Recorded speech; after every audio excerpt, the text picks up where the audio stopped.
Alright, I think we're ready to get started here. Let me do this real quick.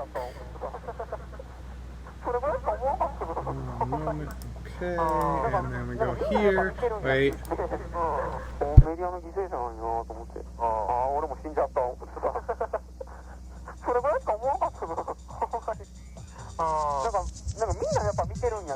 Sorry, had to sneeze.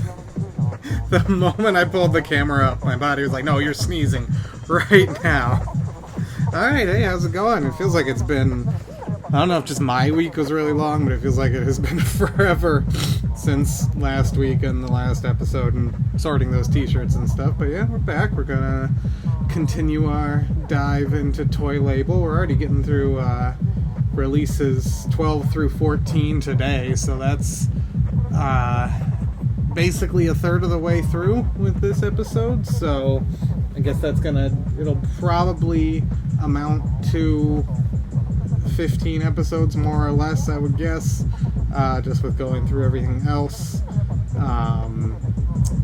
Still haven't figured out exactly what I want to do for the Air compilations, but we've got a little bit of time before we get to those, so no big deal there. And I want to see something here. I'm trying out this. I did this last week with the Bluetooth speaker instead of the wearing headphones. And it probably doesn't matter if the microphone picks up the speaker a little bit, because it'll just be, unless there shouldn't be a delay. Would there be? No, there shouldn't be a delay, so it would just be like a tiny harmonization for the main music, I guess. If it sounds weird, let me know, but I think it's probably fine. But yeah, so we can take a look at a few little bits of news, updates, what have you here. Not a whole lot of new info, but we'll do a quick recap of all the stuff that has been announced for M3, which starts in like 26 hours, I think, 27 as of right now. Sorry, I'm just pulling up the chat on my phone here.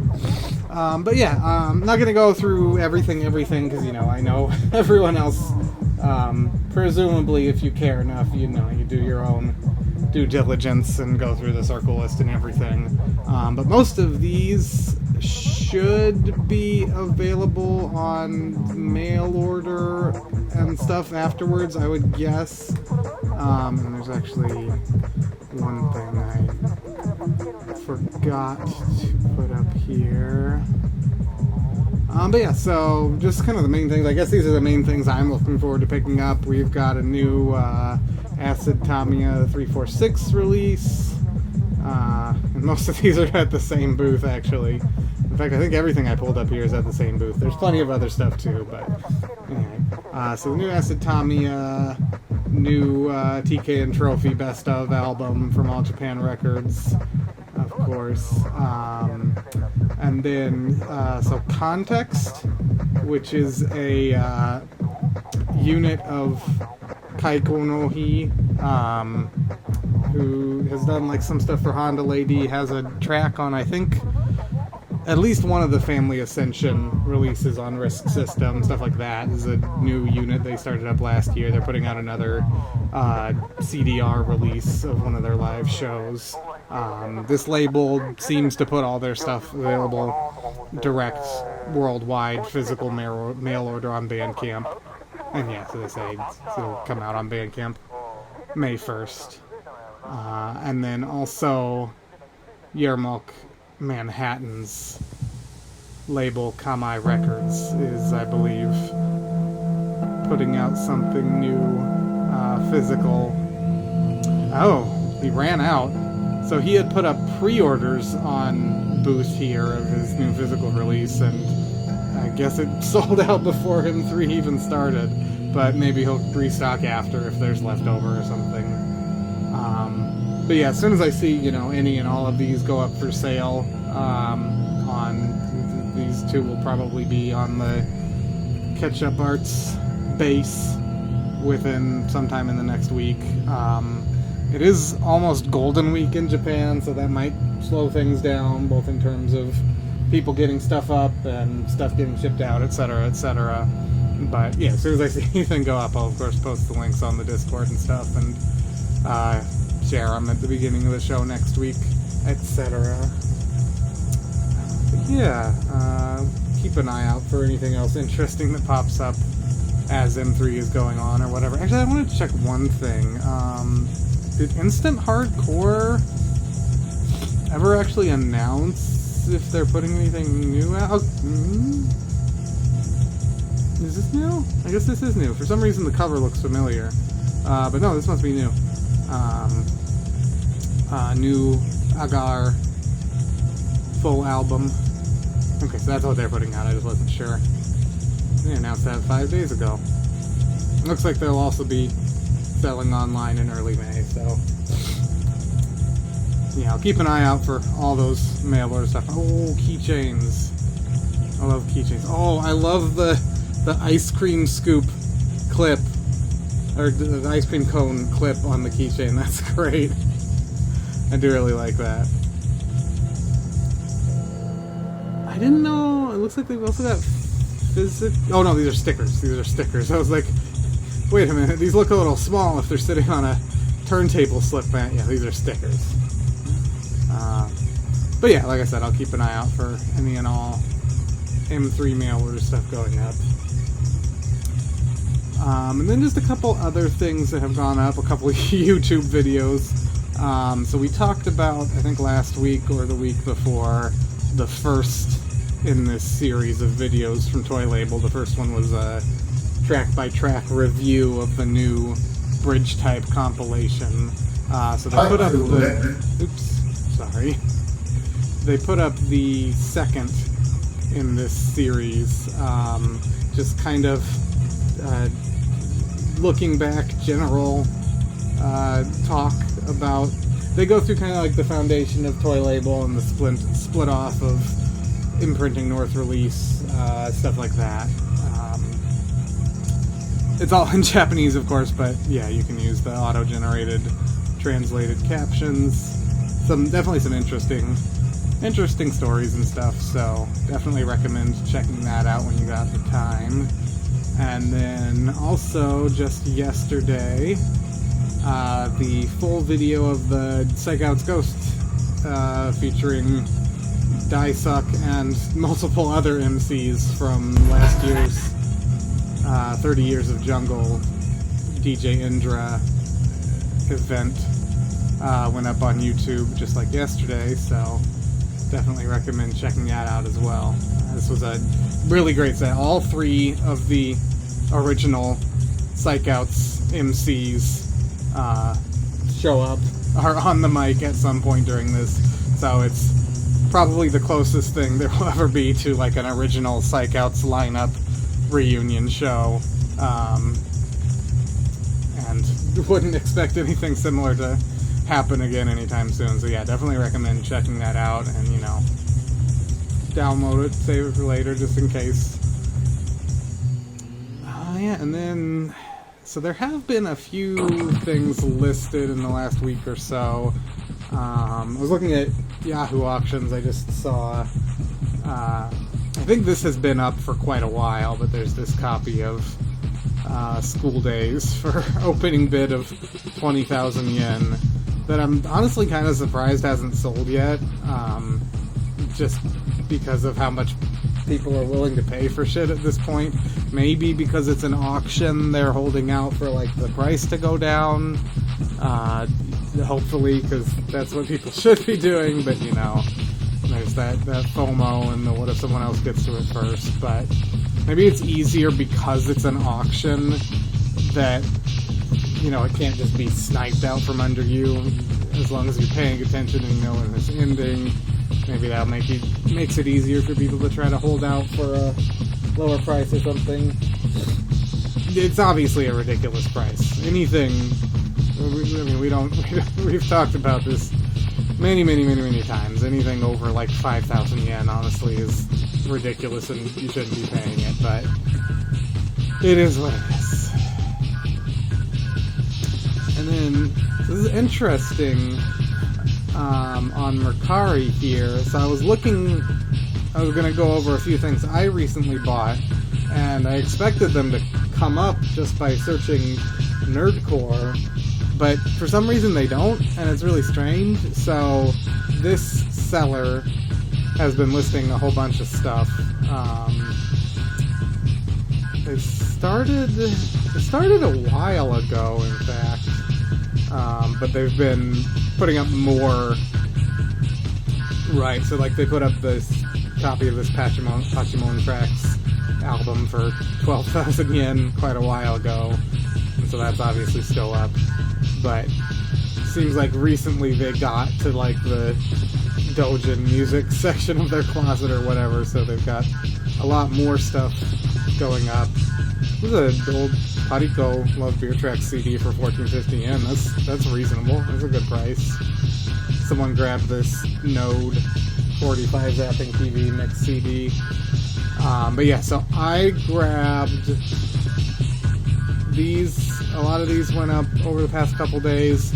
I grabbed this Bubble Bee DJ mix. I grabbed this Issei Robin CD. This one I kind of hemmed and hawed over, because I'm really not sure how rare it is or isn't. But I didn't see it like listed on Discogs at all or anything, so I went ahead and pulled the trigger. It's from 2010, so probably, if it hasn't, you know, popped up and been added to Discogs by now, it probably is pretty rare. So I grabbed that. I grabbed these DJ 10. These two are mix CDs. These 10 Kare, 10 Curry mix CDs. And then this looks like it's an album, I think. Which would make sense that they priced it higher. But like it's got a track list. So like DJ 10 unfortunately has passed away, but he was a chiptune artist and DJ, I think from Kyoto, I think, quite a while ago. But yeah, I had never seen any of these. I'd never really looked for them, so I'm sure, you know, if I dug, there's like listings or information about these somewhere, but I had never seen any of these go up for sale, so I grabbed them. And then I did also grab this.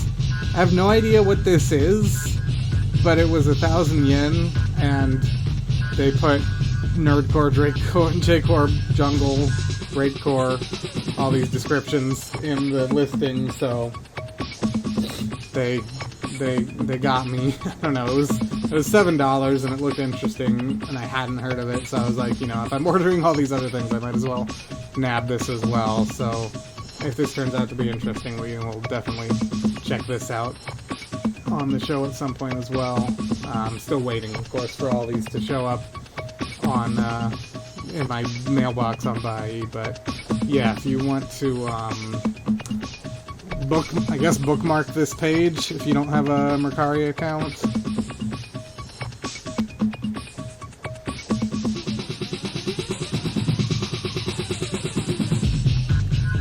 Is that this one? This DJ Kentaro?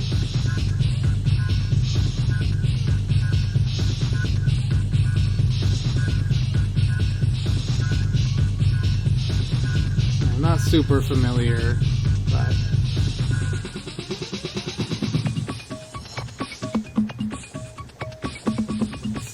on Ninja Tune.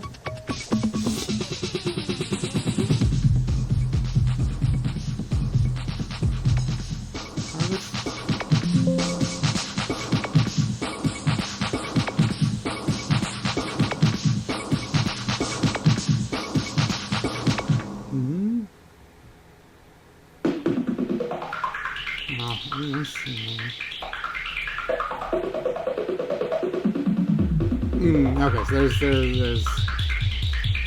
Oh, I see. Yeah, here's the track, and there's 21. How much did they want for this? Okay, 300 yen. I hadn't actually looked at the price. I was like, are they overpricing for this? But no, this is. Okay, that makes sense. Yeah, I know. I recognize the name, just I'm sure from seeing it in passing plenty of times, but not personally familiar. Oh, okay, that makes sense. But yeah, it looks like this is at least really common and easy to find. But yeah, they put up like this Blasterhead CD. This is the Fatboy Slim album. But I would not be surprised if they continue putting out more interesting stuff, so definitely recommend bookmarking and checking in on them every day or so. It seems like they put up stuff no, I've been getting notified in my Mercari emails, not direct notifications from the app, so I'm not sure exactly what time of day they're putting stuff up, but probably like midday, evening Japan time. But yeah, good to keep an eye on. Yeah, I think that about does it for recent listings. Obviously, there's always stuff going up on Surugaya, but the prices are so insane that it doesn't even feel worth going into for the most part. But yeah, definitely looking forward to all the new M3 stuff as soon as it comes out. And yeah. Oh, but let's actually go back then so we can go ahead and dive into this interesting music we've got going here. Yeah, let's just dive right in, look at the liner notes for this release. We're on the 12th release, and all three of the things we're listening to today are compilation cassettes from Toy Label. And this one, I think, has a fair few new artists who haven't been on the previous compilations. I'm not sure if some of these might be aliases for artists we're familiar with, and perhaps these liner notes will elucidate that. But we can also check out here Discogs. I think this one is on, not of, on. Yeah, I guess this has its own listing here. So first hint for the password is that it's the same very, very basic concept as it has been all or part of one of the release titles with something done to it. I don't want to give it away.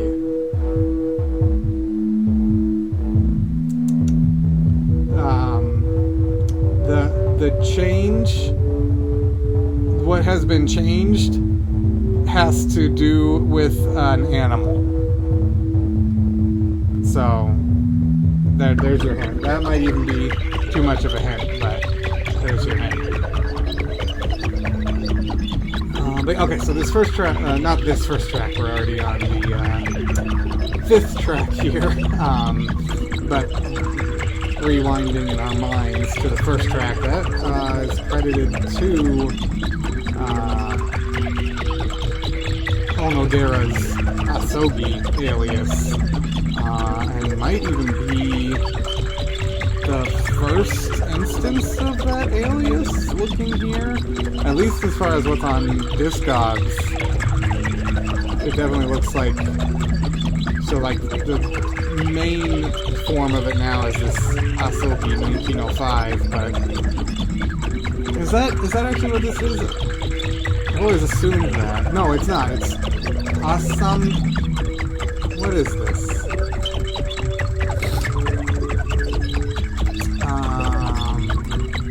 Let's see. No, it is. It's... Oh, okay, yeah. Oh, interesting. So it is Asogi, but it's the Japanese version of this Sanskrit word, Asamkeya, which is the number 10 to the 140th power. Interesting. But yeah, looks like this is the very first instance of him using this alias on this release. Right now, this track is just credited to Junpei Onodera, his real name. But now that I'm looking at this list of aliases here, and oh god. Oh no. I guess all of these need to be edited. Everything on this page, so this is... What's that? Because Asogi 1905 and Asogi, those are just artist name variations. There's way more stuff on here in a fuller profile, so... Yeah, everything on here, all these, what is it, like 16 releases, need to be edited to merge those artists. I wonder...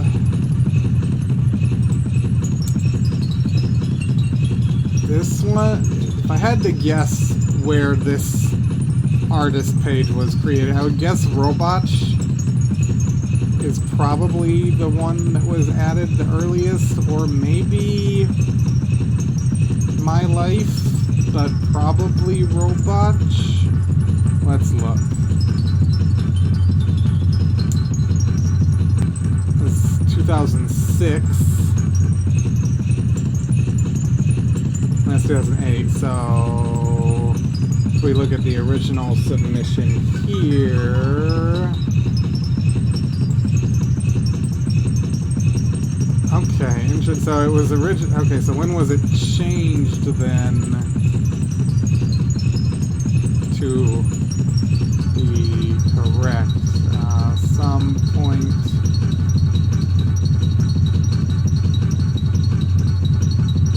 Did I do this? No.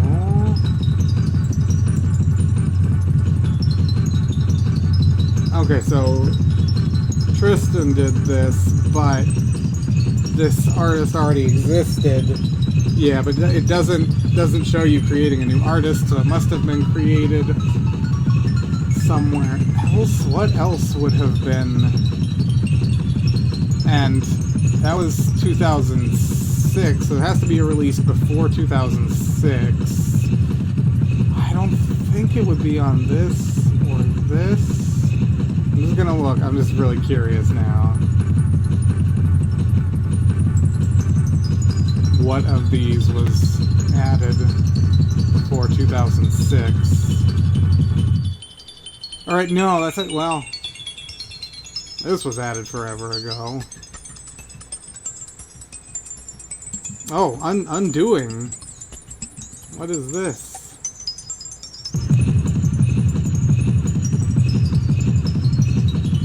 There used to be...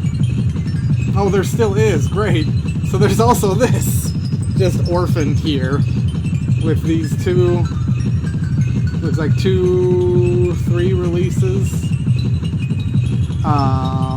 But going back here,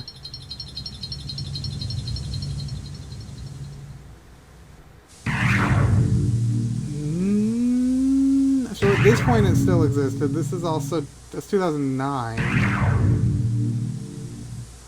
Let's see this. Let's see, just to see if we can look in the Wayback Machine.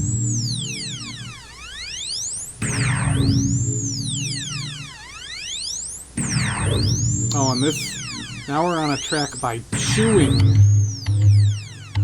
Damn, no archive of the page. It's a pretty low artist number, though.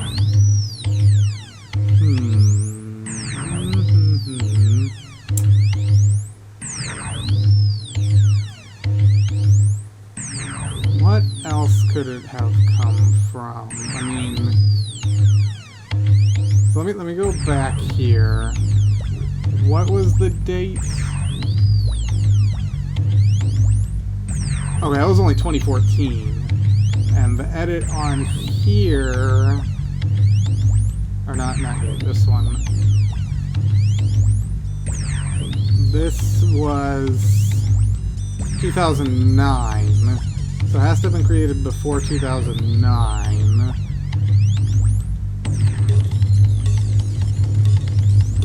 On this one, they originally added it as Asogi.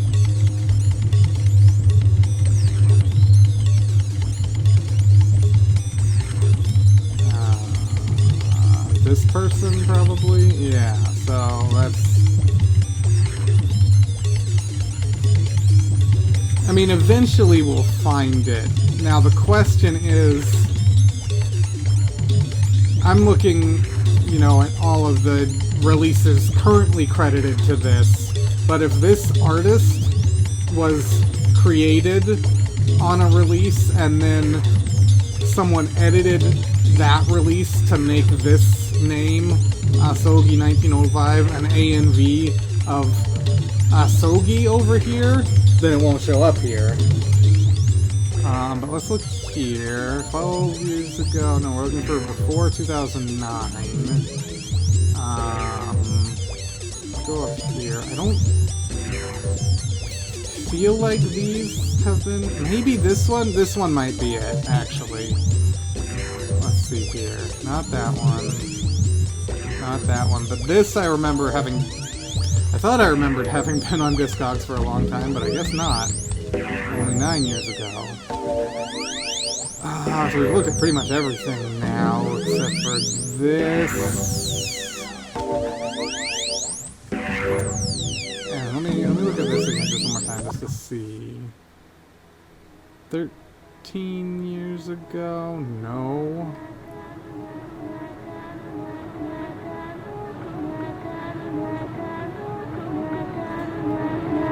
What was this one originally set up as? Okay, so this... 2008. So this is January 2008. And it's already not a new artist. So it's before 2008. So let's look here. Maybe this? No.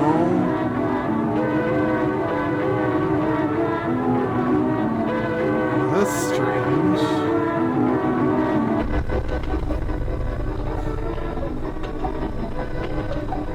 I'm committed now to figuring it out. Look at these.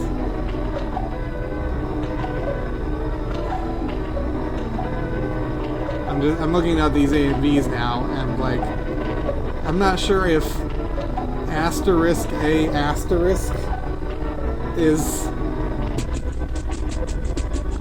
a A and B of Asogi. Maybe. I guess he looks like he submitted this. So, I'll accept that. If the artists themselves did that, then that's fine. This, however, is absolutely not an A and B. This is an alias. And it looks like he also did that, so now I'm like, oh, maybe he didn't. You know, maybe I don't put as much stock, although, yeah, it looks like he's the only one who edited this aside from the format. But yeah, this should be an alias, not an A and B. That's something else to clean up. But, so...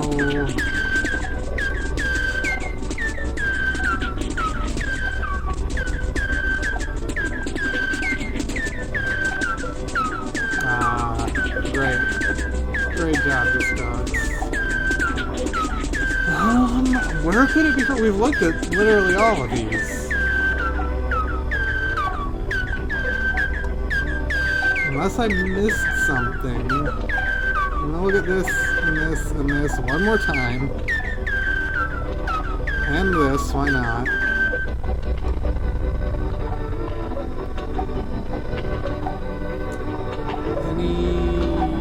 What's this? It's 2010. What did it look like at this point? No, at this point it was still Asamkya. Well, I think it's different because I think it's not saying you're wrong. I think it's saying this isn't how Discogs is used. I know DJ EO also made a lot of submissions and edits that do not follow Discogs rules, which, you know, Discogs rules are arbitrary and don't really matter that much. But I like consistency at least. So obviously not that one.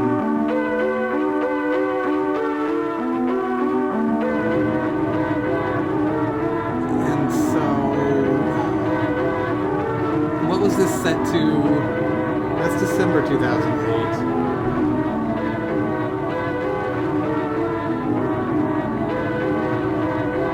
Well, wait, but so this is 2006. Was it here? It must have been here then.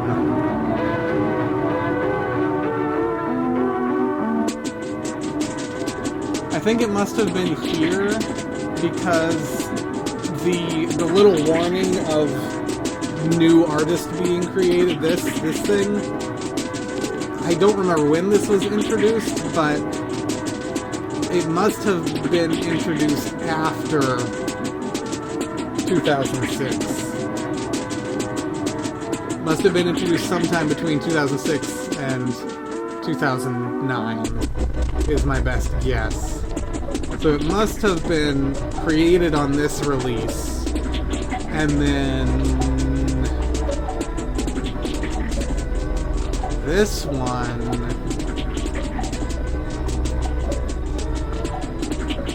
not sure where this one will have been created, and it doesn't really matter. But I'm a little curious, actually. So this was when? 2009? So for example, when was it submitted? 2011.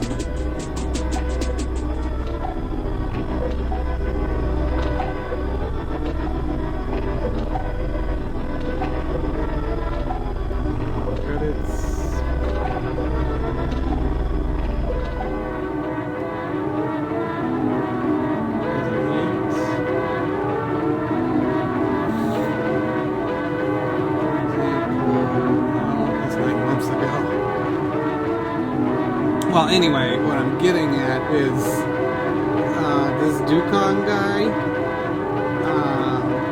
So he, in 2009, made this kanji Asogi 1905 an ANV of romanized Asogi 1905, and then changed it back. But what he actually should have done is made it an ANV of just Asogi, which I'm sure must have existed at the time. I haven't confirmed that, but I'm fairly sure must have been an artist page on Discogs at the time. So that's what should have happened. But yeah, now all these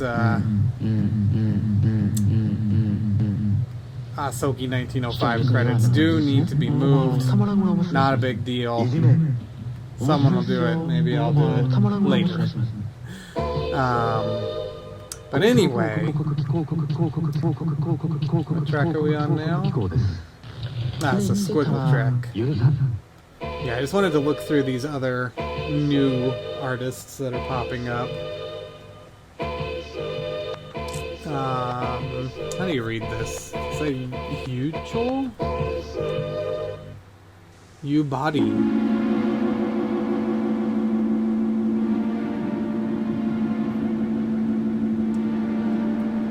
U-Body. Only has that one track on this release. So this might be an alias. We'll look at the liner notes in a second. Michihiro Sawada. Oh, okay, has a track on a Transonic release. Interesting.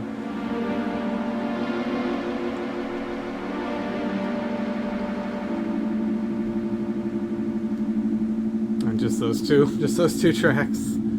And then Chewing is wrong. This is not the same person, but looks like this profile has been, yeah, definitely hijacked. So here's another thing that needs to be edited.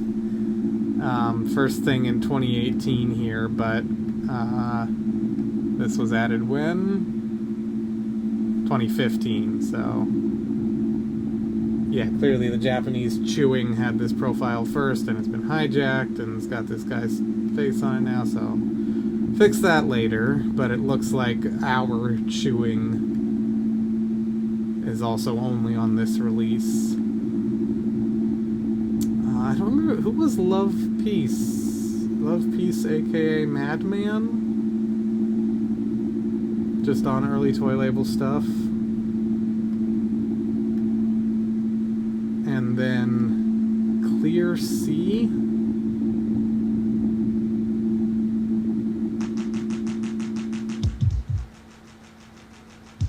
So I'm confused why there's two different variations of this name, if it's just the same release by itself and then in the toy label archives. Looks like the toy label archives has it as one word.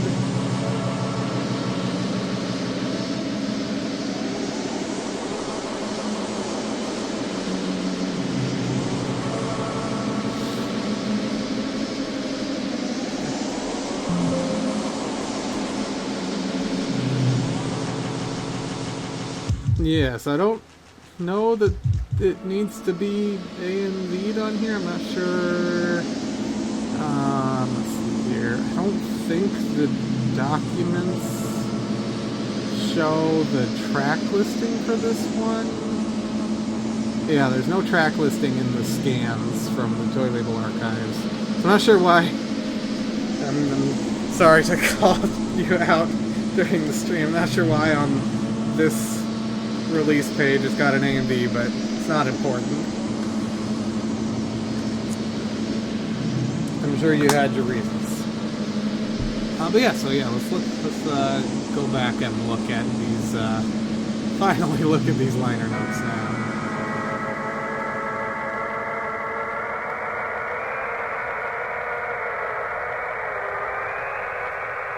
Yeah, that's completely understandable.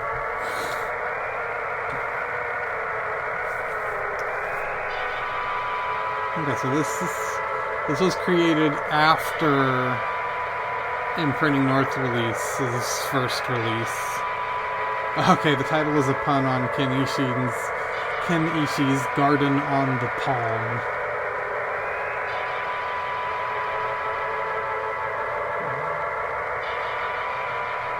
Sounds like experimental, weird soundscape stuff was apparently popular at the time.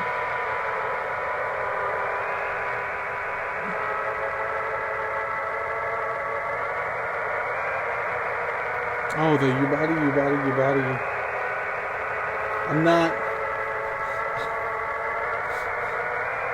I'm not falling for that this time. What even... Is this just a Rick Astley CD? It sure is. Is it the same link you've sent before? I'm sure it is.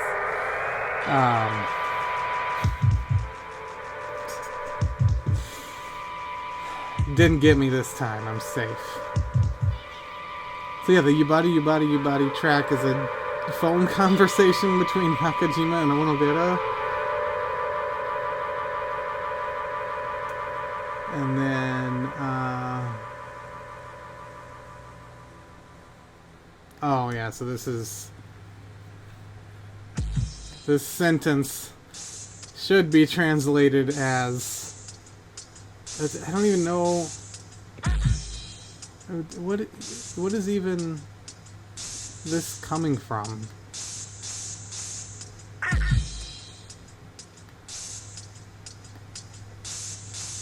Yeah, I don't know where it's pulling this song was, or the song was, because there's nothing about that. All this is saying is, so he explains that the track is just a phone conversation, and then this last line is just, what was I thinking? Why did I do this? It's just it's in quotes, and it's just like talking to himself. Why did we put this on here? So I don't know where Deep L is pulling the song was from. I guess just the context of the previous lines. But anyway.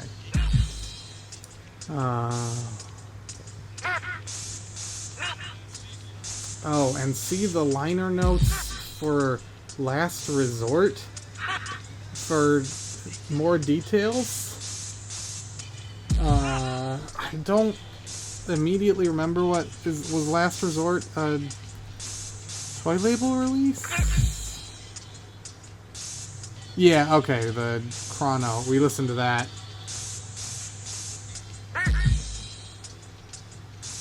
Wait, so we listened to that a little bit ago. There was... I don't remember there being details about that here.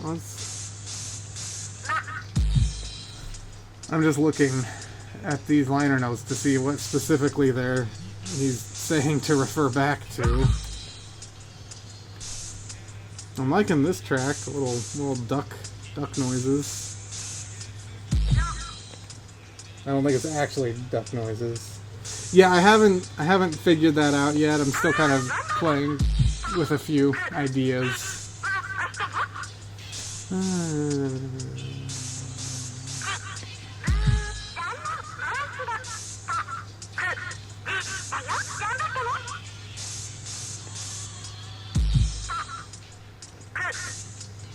Because I might have to re-listen to and try to figure out what they're actually saying in that U-Body track to understand the connection between that and the liner notes for Last Resort. So we'll move on from that. But yeah, okay, so they mentioned that Michihiro Sawada was on a Transonic release. Oh, it looks like the Onodera chose the track title for Michihiro Sawada's track, because I guess Sawada was just like, you call it whatever you want.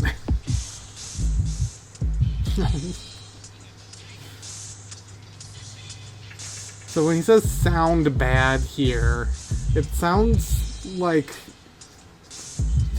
I would read this phrasing as like low production quality, like specifically commenting on that rather than just like saying they're not good songs. Oh yeah, okay, so he's like, I like the... Yeah, okay. I should have read the next fucking sentence. I like the songs, but the mixdown is terrible. And yeah, he mentions no longer using the Chrono alias. Oh, okay, so chewing is Hyperion.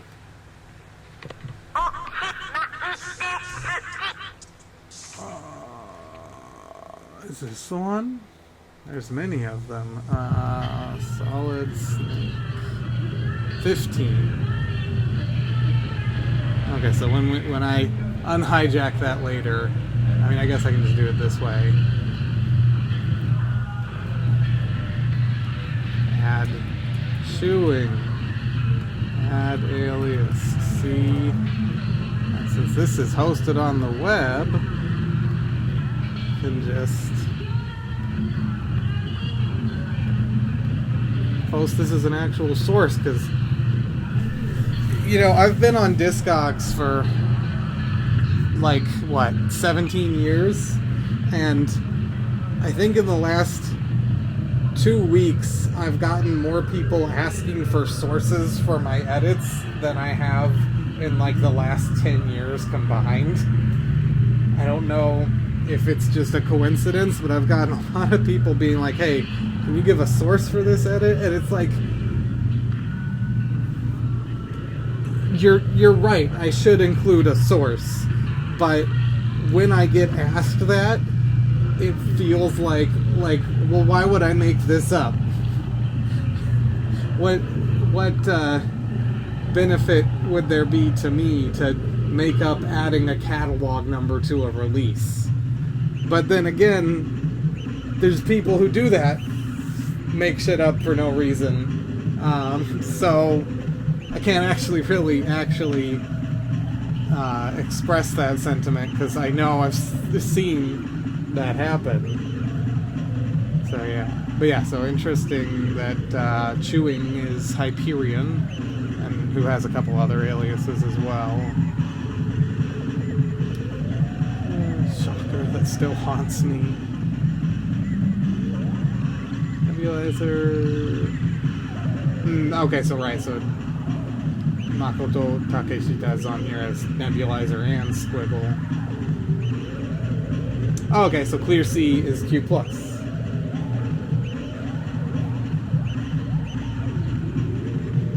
Yeah, I got called out for that. I got like, I don't think it was like a member of staff or anything, but a couple years ago, I submitted something, and I think someone went around to like 3 or 4 things I had recently submitted it, and was like, you need to give actual submission notes and not just say yeah for every release. And so I changed it to all information taken from release. That is my standard submission comment now, because I feel like 9 times out of 10 the source is self-evident.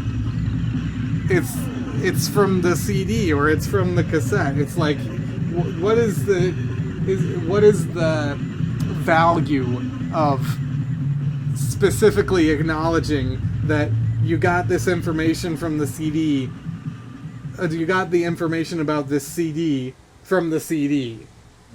Because the assumption is supposed to be that if you're submitting something, it means you have it in your hand. So, because that's the first #1 golden rule. And so, right, so like what you're saying, I feel like if the rule is no web subs, then you don't need to specifically say, this is not a web sub, which is all that any submission comment that's like, this is the details from the CD. Any submission comment is, unless there's like, if you're creating a new artist entry or a new label entry or something, that may or may not, warrant explanation. But if it's like, let me find an example here.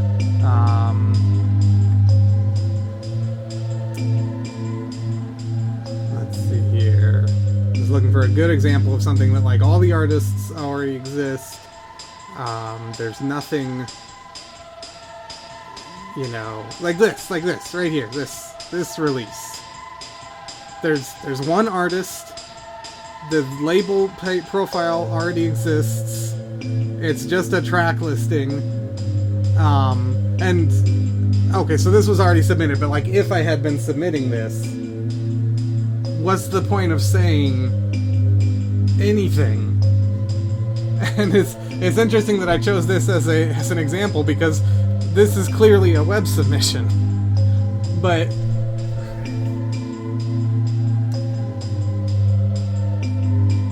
so here, let's look, let's go, because let's just do this, because I don't think this person is watching or going to see this and come back and be like, gotcha, but let's see here,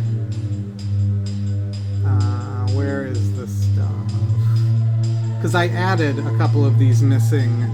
Oh, right, they got voted off, so it's my contributions.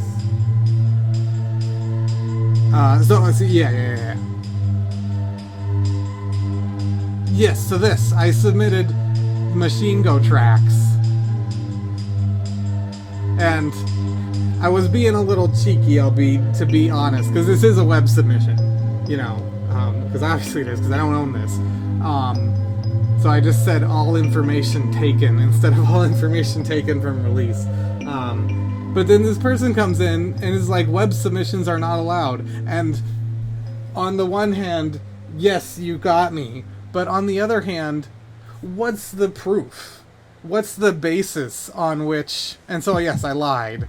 Don't tell them. Don't message them. Yes, I lied. I said I borrowed this from a friend. But there's no difference. From my perspective, in my opinion, what additional information would I be able to provide by having the physical cassette in my hands? And so I'm just like, what's the basis on making the assumption? Is it the fact that I didn't add it to my collection? You shouldn't have to. There's no requirement of you have to add a release to your collection after you submit it. I don't even remember how we got on this this tangent here. But yeah, so right. I think we were just talking about submission notes. But yeah, and I mean, I don't know what else I need to say that's not, like, you know, preaching to the choir and just all of us in a circle tooting our own horns.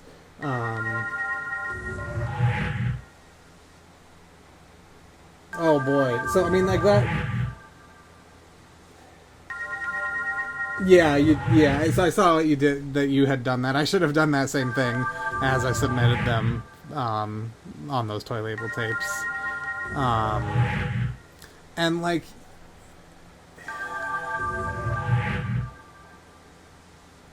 I don't know if there's anyone else who cares. Like, if there's anyone who does care about, like, the quote-unquote Discogs clout or whatever of being the person to submit a release, that's fine. And, you know, I definitely would not disagree to anyone who expressed annoyance over someone else web subbing something when I wanted to add it. But yeah, I guess here is what my opinion and feelings boil down to is the stuff the no web subbing rule was created to prevent doesn't happen with niche Dojin cassette tape 20 copies made releases in the first place. So, like, I'm not gonna say the rules should be written so it doesn't apply, but I think it's disingenuous to call out that rule for submissions that it's not. the information is never going to be so grossly inaccurate as to disseminate disinformation. And if it is, then I don't know. I don't need to continue. I think I've gotten my general opinion across, so we can move on. I need to reopen this so I remember to fix chewing later. So back to the... I'll read these comments, actually.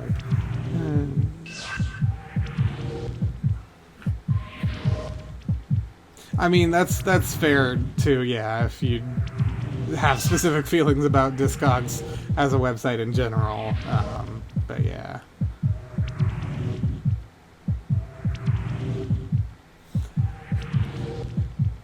And I guess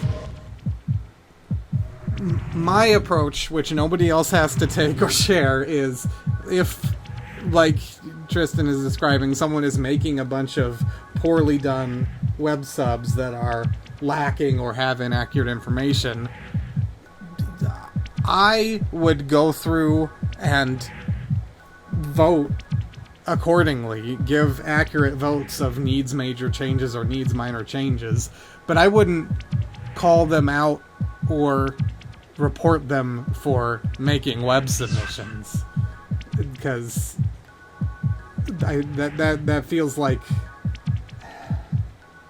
not anti-information, but like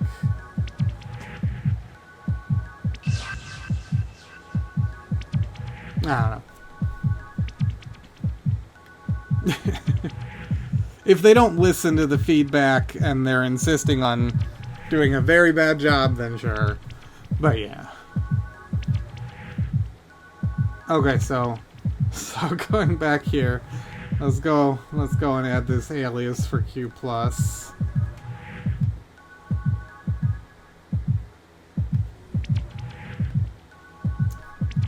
Actually, are there aliases more on the Neji page? Or is it... No, okay. Yeah, you always want to add an alias from the page with the most aliases listed on it, because it doesn't... Sometimes it doesn't automatically add it both ways. So, like, I'll add clear... Or, like, so I'll add clear C here. That's what we're adding, right? Clear C, yes. And, like, this should add clear... Or, after we do this, on the clear C page, it should add Q+ as an alias, but I think it might not add Neji as an alias automatically unless they've fixed that bug. Or is it the other way around? Here, let's try to do it wrong, actually. We'll go here to clear C and add... So, right, so it's here if we add Q+ as an alias. See here. Right, this is how we got onto this, because when I was editing something, I gave an actual source. Okay, so yes, so you can see here, this should have added Q+ and Neji, because Q+ has Neji in its aliases, but they don't have the functionality to do that. Now, I think if I do just a blank edit here, that's blank edit, that might push it through. I'm not sure. Yes, okay, so doing that blank edit did push it through. Yeah, a lot of these toy label cassettes are kind of nice, just background noise. They're very ambient soundscapes for sure. Yeah, some of the earlier ones maybe less so, but yeah, this feels like good, like horror, like Silent Hill background music type vibes. Okay, so back to the liner notes. Maybe we'll finish them before the album ends. It's elusive and strange. This and the weirdness of Muting Mute's Milio are the epitome of this contemplation. That's what we're listening to right now, is Muting Mute's Milio. Hey, we still got 2 hours of stuff to go through, so don't worry too much.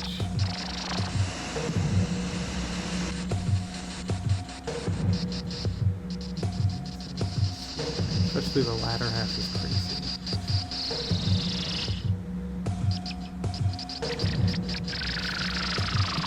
But I still have garden on napalm in my mind as a word. Okay, so this one was produced by Onodera.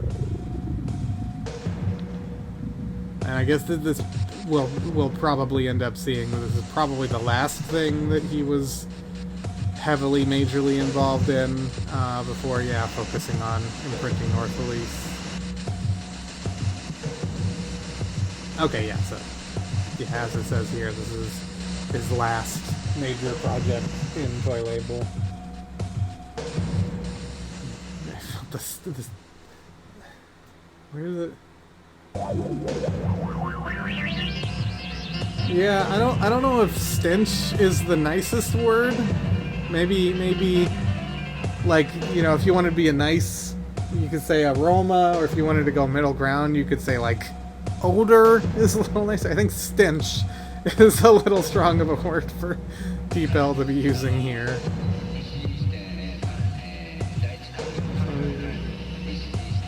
Unpleasant? Is that really what it says?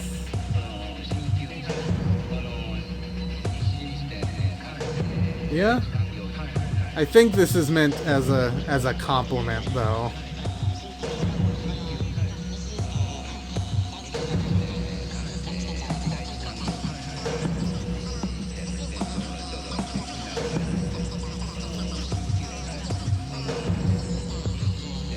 Oh, interesting.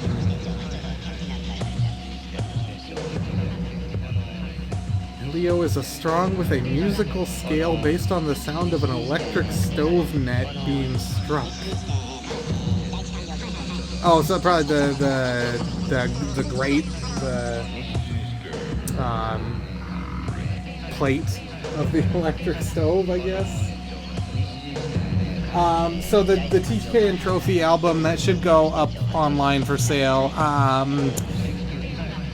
Sometime next week, I would guess. Usually, it seems like the Catch-Up Arts base shop takes a little longer to update and get new stuff up. But I would guess probably sometime next week. But yeah, as I mentioned earlier, I will definitely post the link to that in the Discord as soon as I see it go up, and also, you know, next week during the show and everything.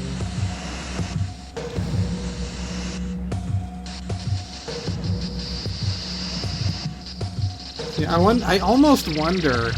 I don't know a lot about Deep L's translation algorithm and how it all works. I use it because it seems to work better than like Google Translate, and so it does seem like it's taking, like, rather than just translating each sentence separately, it seems like it's taking the context of previous and later sentences into account. And so it's entirely possible that it used stench here because there is a lot of negative sentiment. I'm sure, you know, it's intended as complimentary, but just from the words, negative sentiment being expressed in these later sentences. I wonder if that's why it went with stench here. It's really interesting to see.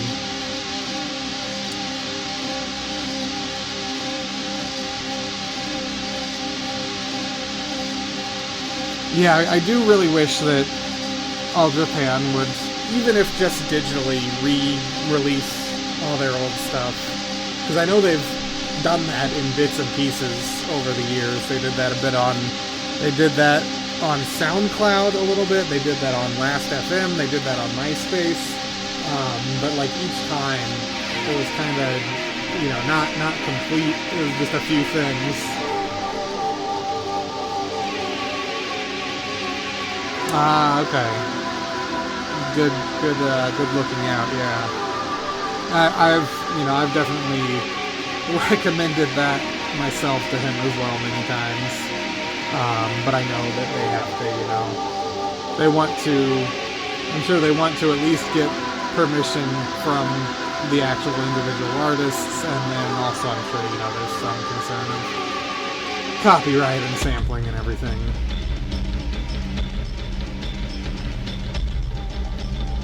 I'm definitely really digging this track, though. Interesting that it's right at the end here.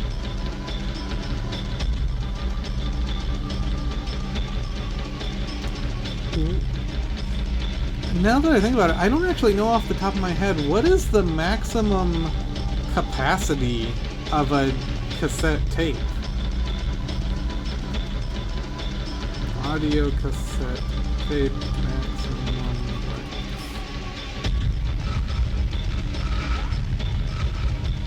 This...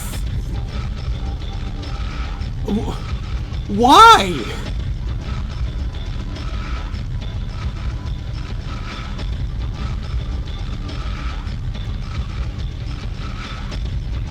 Why? Here's something you didn't search for. Gee, thanks.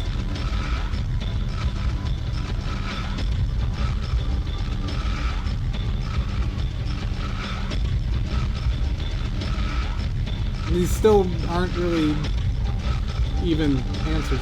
How long can an audio tape be? Digital audio tape, no. 90 minutes? 120? 90 to 100? This, you would think that there would just be a simple answer for this. So if we look here at, I don't remember if Discogs actually has if this is just a free text thing. Yeah, it's just a free text thing for length. What if, okay, Wikipedia.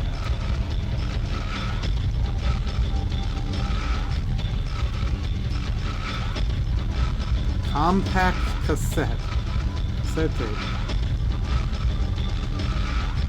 Most commonly 30, 45, and okay. So yes, this is all I wanted. This is all I wanted. This doesn't seem like it's that hard to tell. That's what I wanted to know. But yeah, I was just curious because like this release is an hour and 14 minutes long, so this would still fit on a CD. So this was probably a C45. A C90. Because that's 75 minutes of audio on here. But yeah, I don't know that... I don't think there have been any like nerdcore or J-core cassette releases I'm aware of that are longer than 80 minutes. And I'm looking at... Yeah, I don't think any of these are either. I was just curious, because that is interesting that audio cassettes potentially could hold more than a CD. So like if a band had released something, a really long album or compilation on audio cassette, and then wanted to re-release it on CD, it might be too long. I wonder how often that kind of thing has happened. I mean, you could just split it across two CDs, obviously, but... Ooh, C150. Yeah, 75 minutes per side.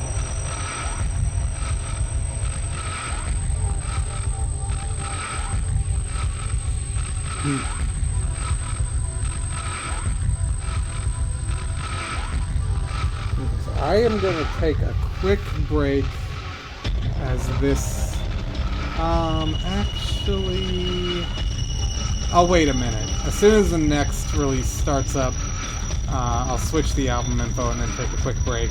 Then we'll look at the liner notes for that, and then we'll, maybe we'll get around to some Lego building eventually. If we have time.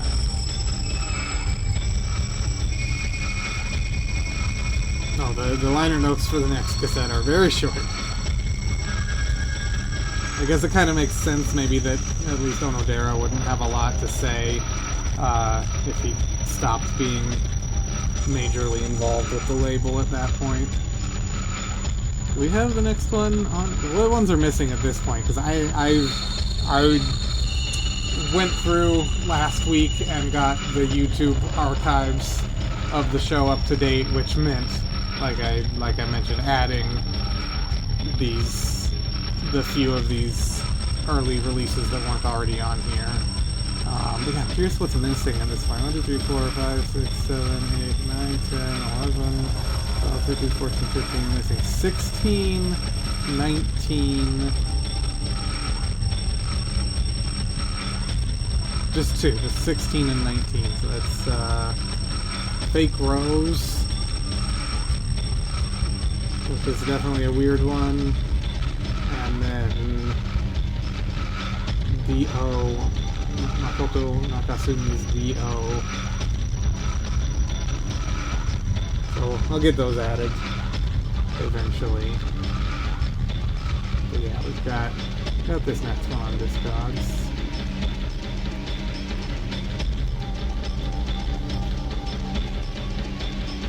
Oh. Let me fix this for you.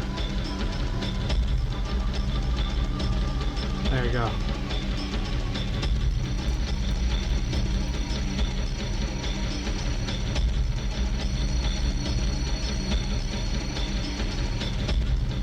This is just turning into Discogs and breaks. Oh, somebody put this on YouTube?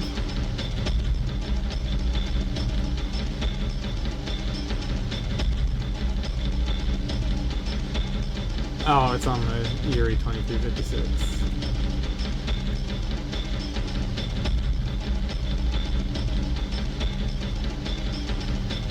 What about the one we're listening to right now?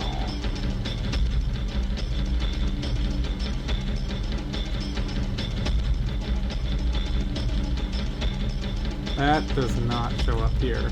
I don't remember if Discogs has a thing to automatically look for these videos. I know you can manually change them. I could remove this if I wanted to. I'm not going to do that, but yeah, I'm curious if this was manually added by someone or just automatically detected by Discogs. And thank you. It didn't even occur to me to mute the mic when I sneezed just now. That makes sense, yeah. Okay, so we're on to our next release now. This is a shorter one, only 6 tracks, but they are mostly on the longer side. Only one of them is shorter than 6 minutes. But yeah, while this nebulizer track plays, I will be back in just a couple minutes here.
Okay, we're back.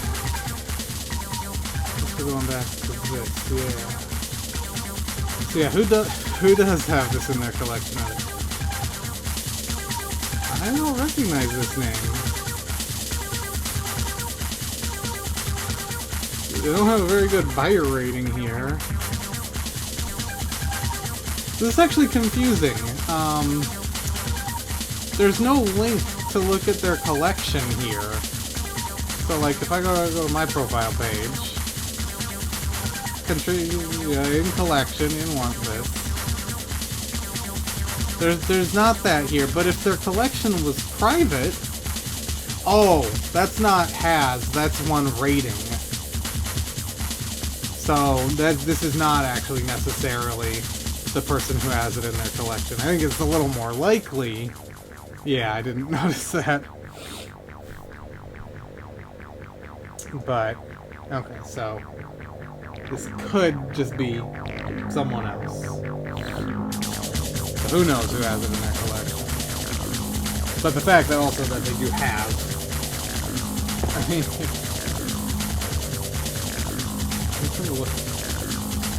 probably just not paying. No payment received, no payment received, no payment received.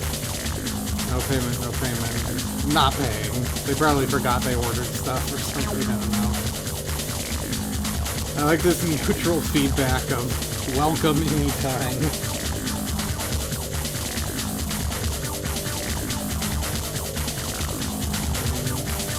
Top service, highly recommended. Anyway.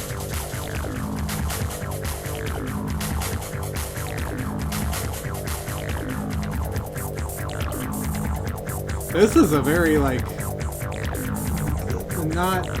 there's not really, it's not experimental or ambient. This is very kind of, much more in line with, like, the kind of thing I would expect to hear on, like, Robotch 2001 or later compilations.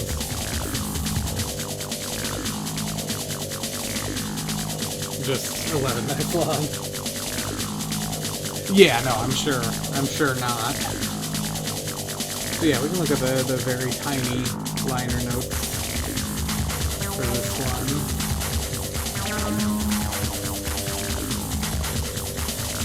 So this is missing, put some line breaks so it actually translates everything. There we go.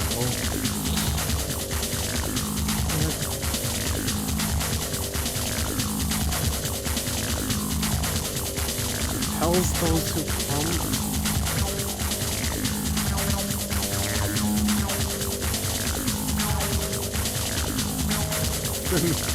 Interesting way to describe the artwork.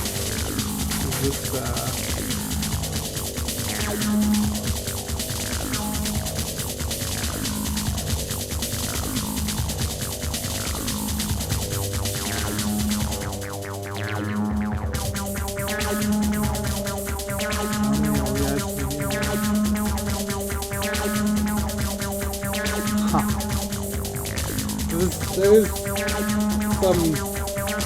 there definitely is strange artwork.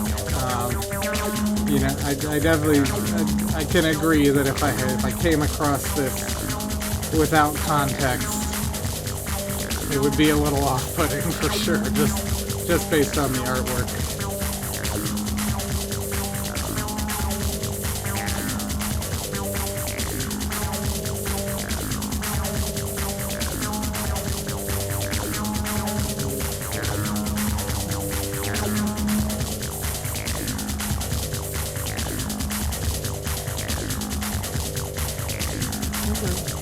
So I guess, I don't know if this was like unused tracks that were submitted for earlier compilations or something. I don't think I recognize any of them from stuff we already listened to.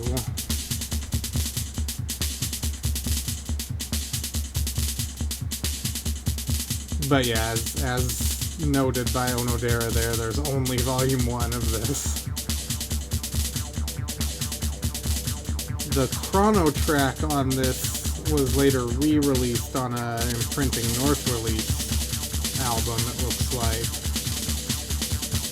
But yeah, other than that, it doesn't seem like these were already released. They must have been like leftovers laying around, essentially, I'm guessing. There's a remix of... So the last track is Muting Mute's Mind Termination, and there's a remix of that way back on the 3rd Toy Label release. So, yeah, actually, this might just mean, well... No, it's definitely referring to the compilation as a whole as being old tracks. So... And yeah, that remix existing is definitely confirmation that the last track, at least, is way older than this, but... Yikes! That's ridiculous.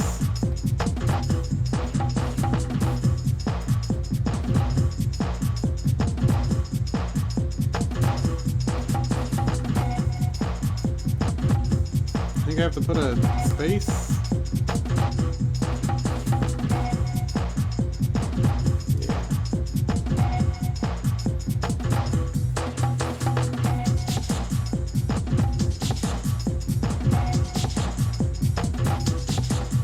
Oh my god.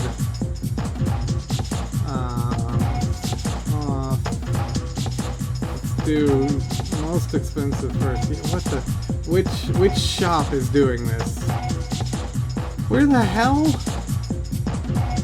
Where the hell is this shop that is trying to sell it? Oh, and we'll go back and look at how much I paid for that in a second, but...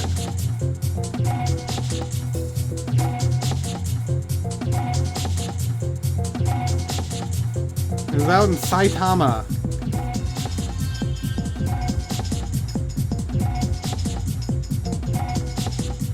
Yeah, it's way out in the boonies north of Tokyo. This...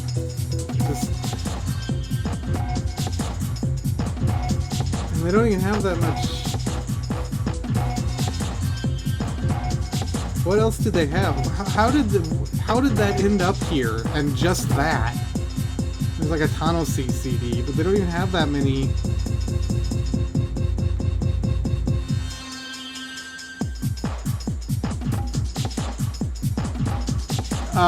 A link to. I mean, I can just post the. Let's see here. Here's this. If if you want to, to at least look into it.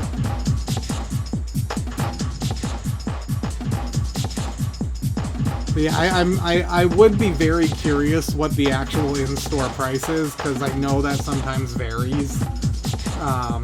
So if you go in person to that shop, I wonder if it's cheaper than this, but yeah, these are just absolutely fucking insane.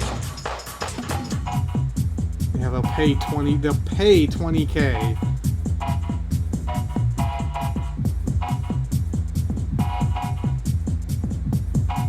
I mean, maybe.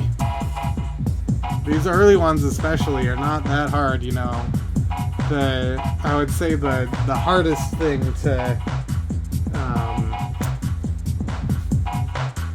replicate or whatever is the disc sticker, but other than that, it's pretty easy. The disc sticker and the type of CDR, I guess, is the other thing.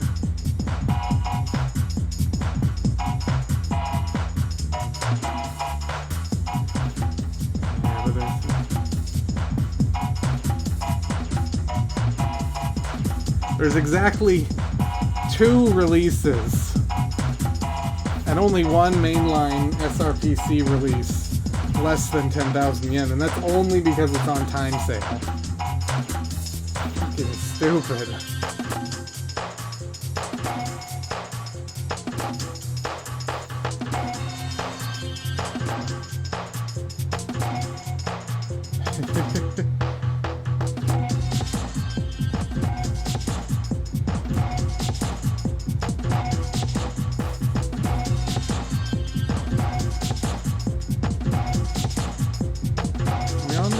Second track now? Oh, yeah. Oh, this is interesting, actually. So, you have the artist for this track entered as this, but my files have the artist tagged as the same name, but in kanji. So I'm very curious where that discrepancy comes from. Oh, okay, so on the actual jacket, it is in katakana, but I guess the tags from the actual MP3s, yeah, yeah, okay, that makes sense. And so yeah, Kitani Takuya is on here. Is this the same guy? Yes, it is. Okay. Oh, and so that explains probably the Clear C thing, maybe. One of them potentially being from the MP3 tags or something. But let's see. I'm gonna edit this just to merge them.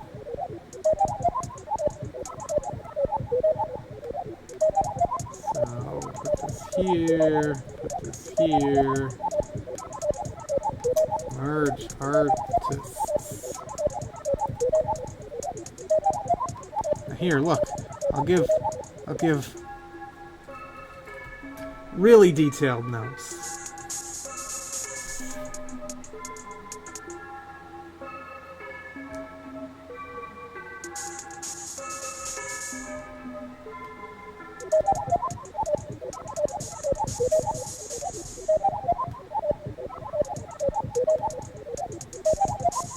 Some interesting little, I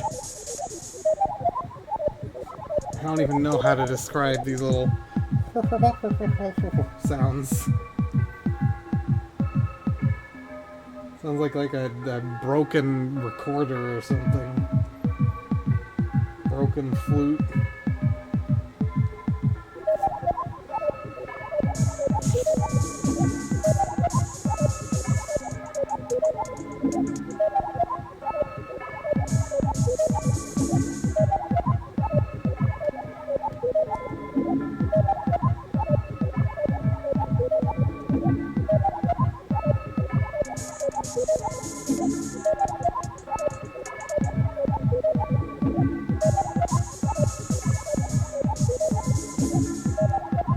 Okay, sorry.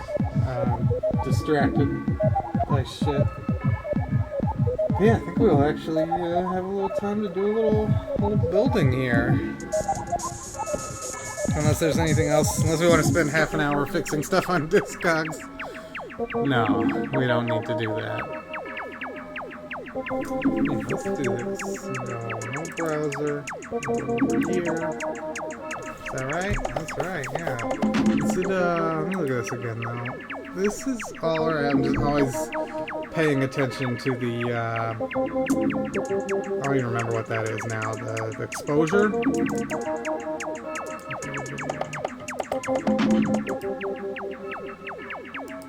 Yeah, the exposure, but it looks okay right now. It's just because there's this window directly in front of my face now. But yeah, it looks fine right now. So, I don't even know if I remember how to do this. It's been so long.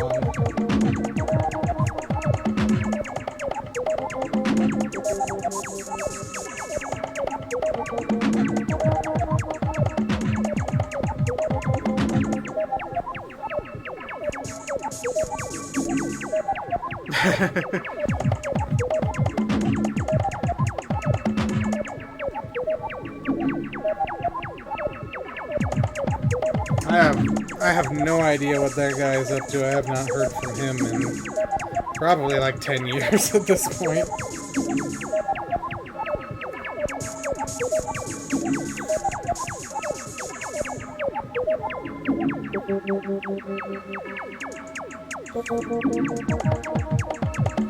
I've got my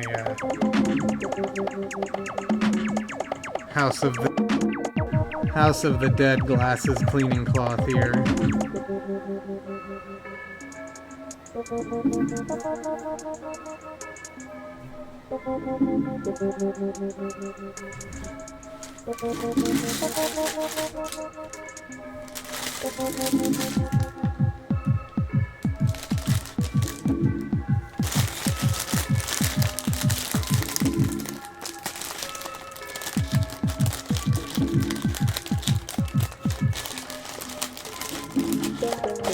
This wants me to get out bags 7 and 8 at the same time.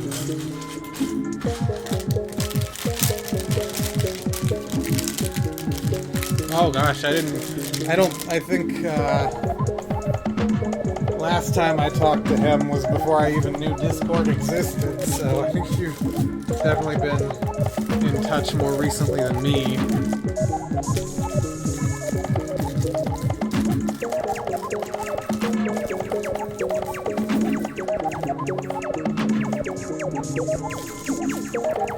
Oh, maybe I knew that? I'm not sure, honestly.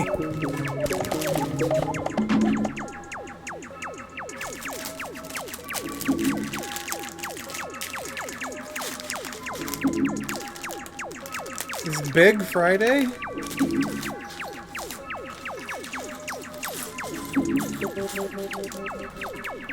It is a good Friday. It's finally, like, consistently nice weather. Might power wash the driveway this weekend, maybe? Who knows?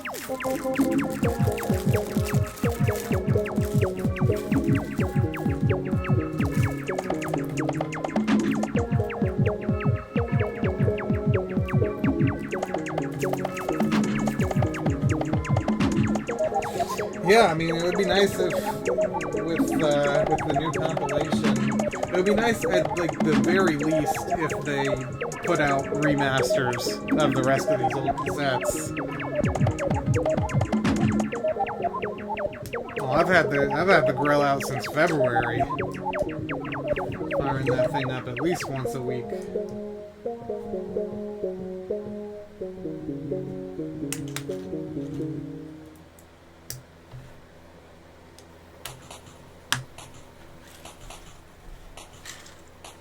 I guess I can, we're just building a separate structure so I can move the main out of the way. It's there's glare just for my eyes, so I can't tell if the,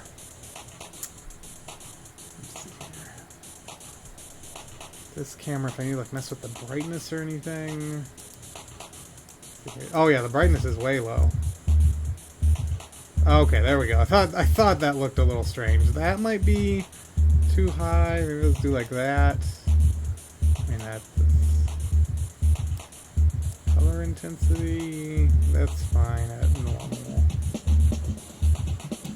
If I turn this off, it's gonna turn blue. Contrast. That's actually pretty good. Just make sure my hand isn't. That's pretty good. They did a couple YouTube videos. I don't think they did a Domune thing. I think they just did the couple YouTube things they're on. There was something else on Domune recently, though, that I did. I think I even recorded it. I don't remember what it was. Was it I don't know if it was a murder channel thing? There was something interesting on Domune recently. I just don't remember what it was. Did I post it in the Discord? I'm just trying to remember for my own brain now.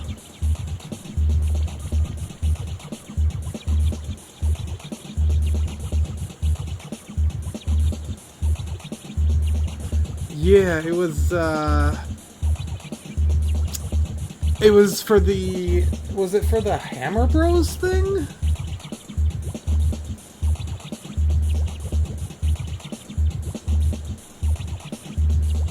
It was back in January.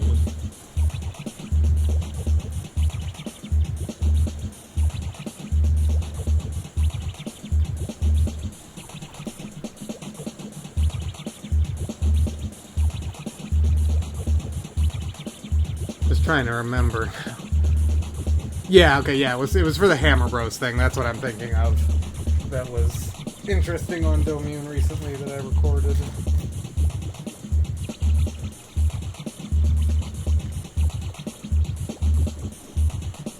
But yeah, they did say there's going to be a third YouTube video.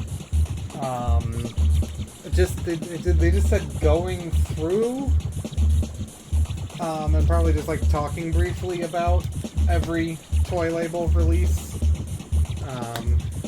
So probably, kind of similar to a video version of the liner notes that are collected in the toy label archives.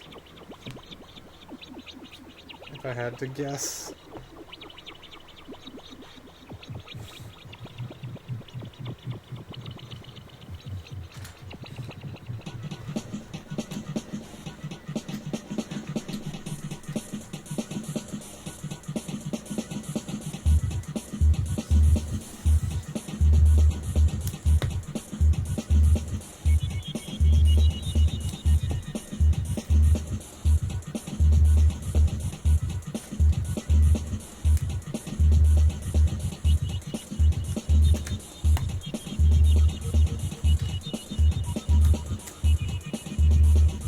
I can tell that the mic definitely is picking up the Bluetooth speaker back there.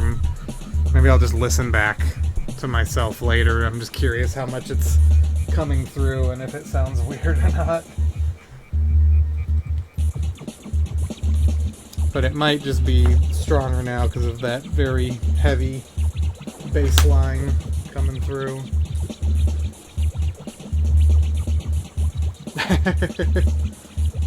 It's a pretty good description, yeah.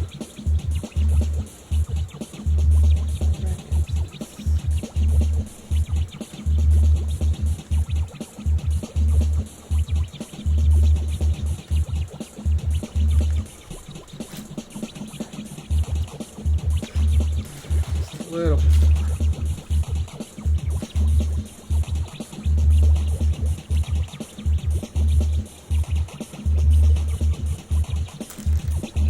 I definitely do, like, for whatever reason, just feel way more chill and comfortable without headphones on doing this. I don't know if it's just being able to hear ambient sound and stuff and not be, like, closed in and hyper-focused, but...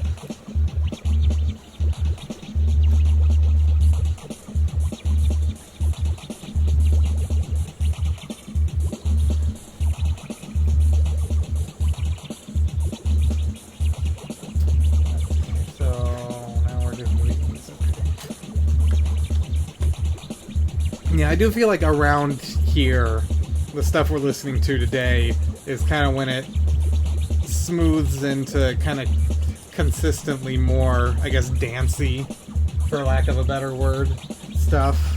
I think especially definitely the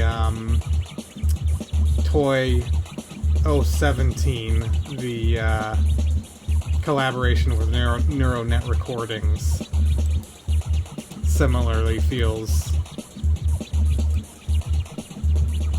further along that path, I guess.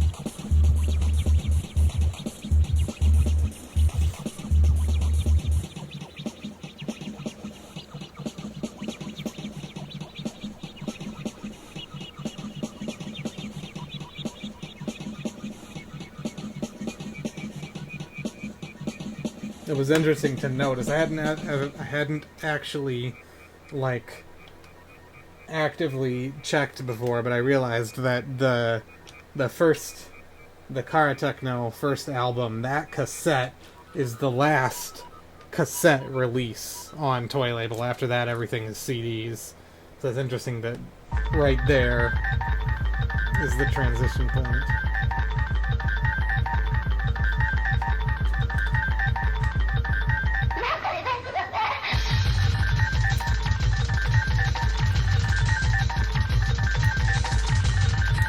I could immediately tell that this was a Q+ track.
Yeah, I'm just thinking, off the top of my head, outside of Toy Label, I'm trying to think if there's anyone else that had been producing stuff since, like, before 1995. Psych-Outs started, kind of proto-Psych-Outs stuff started, like, 94.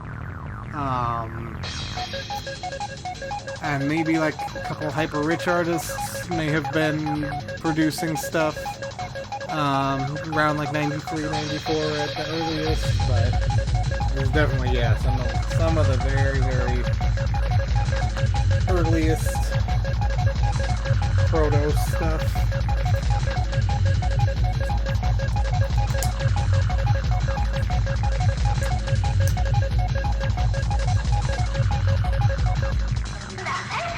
Especially in terms of starting that early and still active today.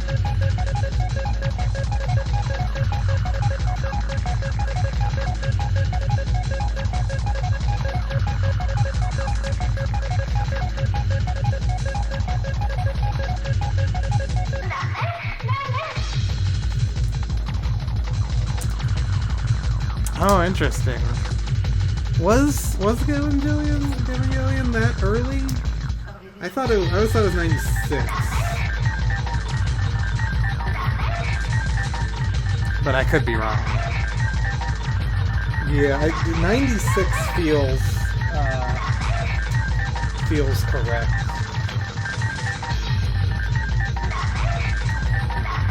What's the date? What's the year range of early style of Otaku Speed Vibe? 96, yeah. So I think 96 is when they started. Could have started producing though, late 95, possibly, yeah.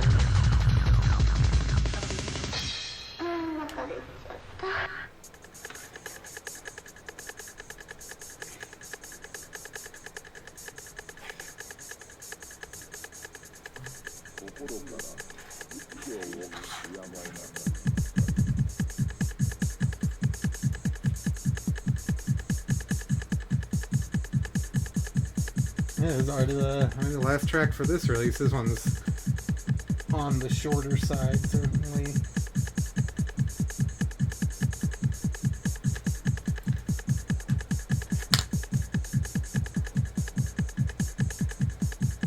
Oh, okay.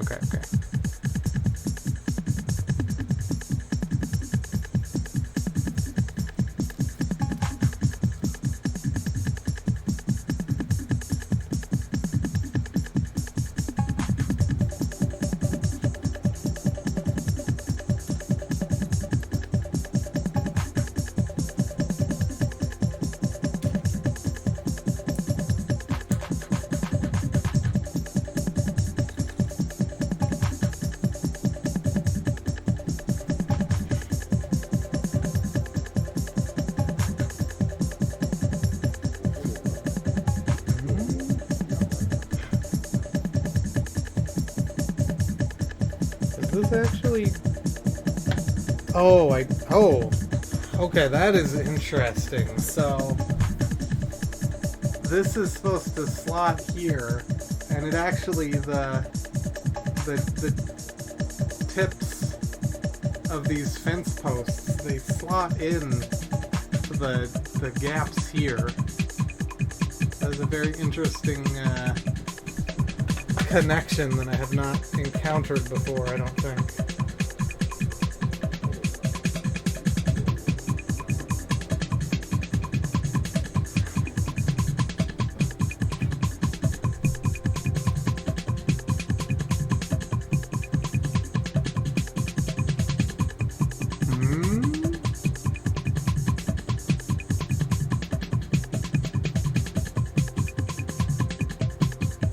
I hear it, but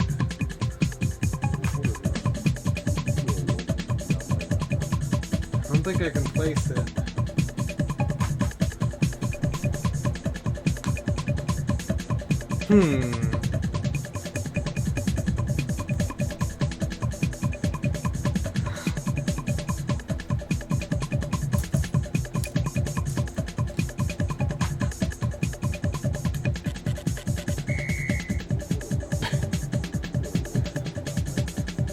Whistle.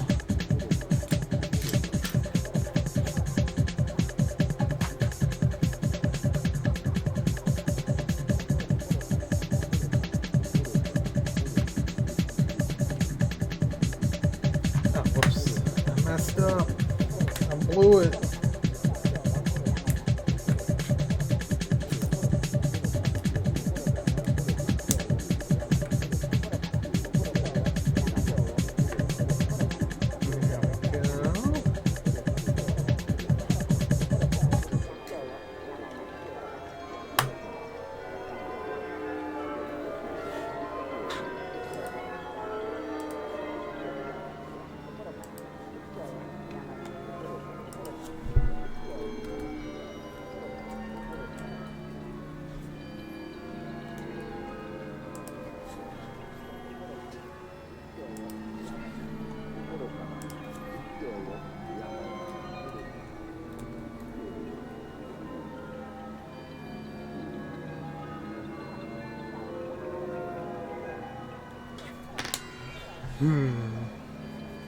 That's like pre-Hammer Bros stuff.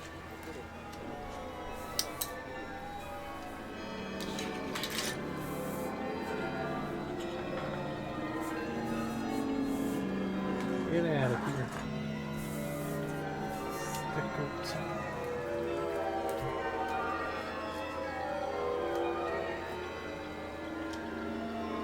Okay, yeah.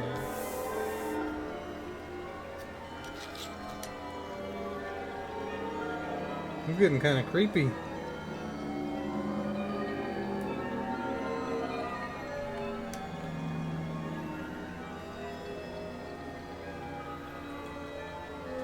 Got a nifty little fish poster there.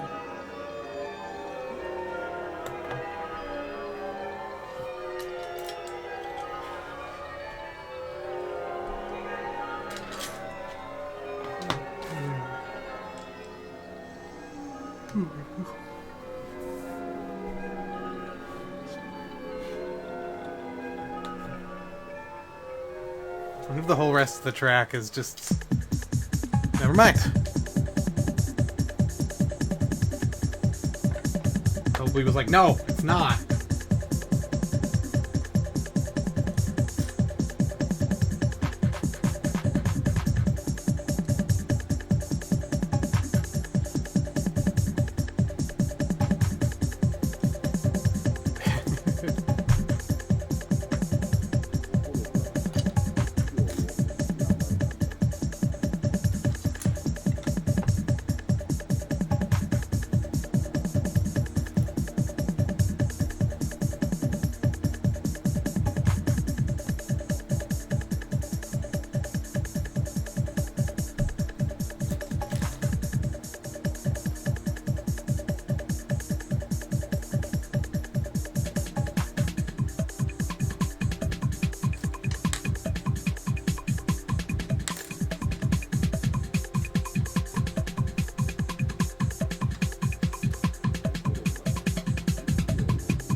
Interesting to me that whatever this structure area, whatever, at least right now, does not have a floor. So I'm very curious what that's going to be.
Alright, on to our last compilation here, which, I just don't know the first, I don't know reading the first two kanji there.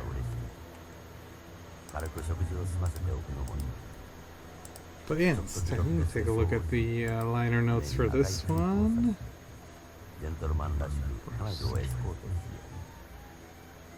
メルセデスで彼女をピックアップした後、そのまま会場まで乗り付け。Oh, okay, so this is the collab with Neji Recordings.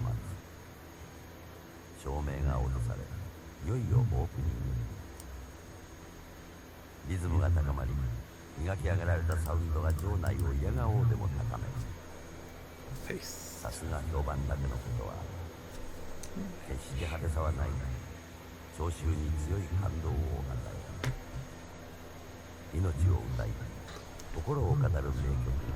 Okay, so the A side is Toy Label tracks, and B side is Neji Recordings tracks. So there'll probably be some more new names on the B side, I'm guessing.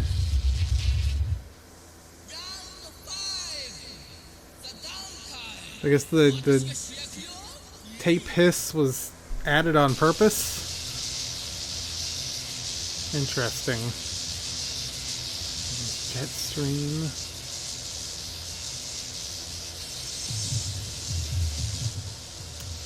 I don't know what they mean by Don Shari. I'm sure it's some kind of description of the sound. There's no other language. Let's see what this means. Okay, so I can certainly immediately hear that the bass and treble blown out and the mid-tone removed, essentially.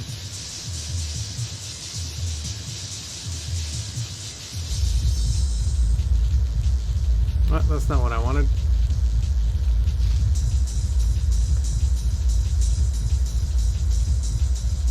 But, so it sounds like they went a little overboard with it.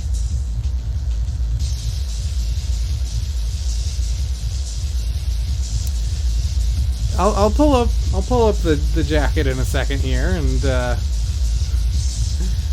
least I'm sure it's just, there's probably going to be a description of what the jacket is somewhere in here, but I'm sure it's just newspaper clippings, but let's take a look.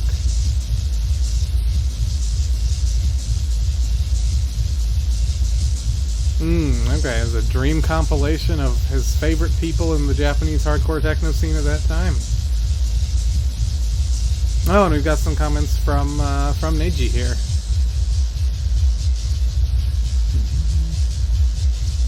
This work is radical in many ways. Q+ on the toy side and the Navy side.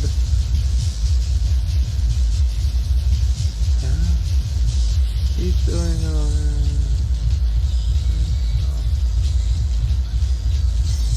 okay, so he's like, I probably shouldn't say who some of the people on this are, but there's literally, it's just, there's this guy and that guy did tracks. So yeah, presumably some of these are aliases for someone. Oh, I hate this. I'm confused even. Like, track A7 here? Why is it showing up as a ladybug? What is happening on Discogs right now? And yeah, all of this shit. Why is Discogs? Who coded this? Can I fix this? Is it just gonna change back?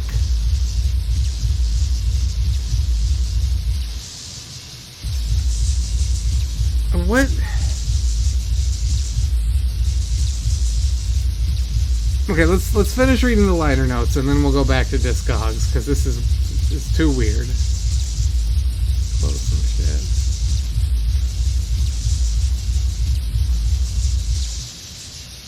My only friend from the high school I dropped out of also participated, and for some reason there's an audio clip of me vomiting. I can still remember the scene where I was setting up the DAT and microphone while feeling sick from the prospect of vomiting. I feel like I was being blackmailed again by this work from 11 years ago in 2007.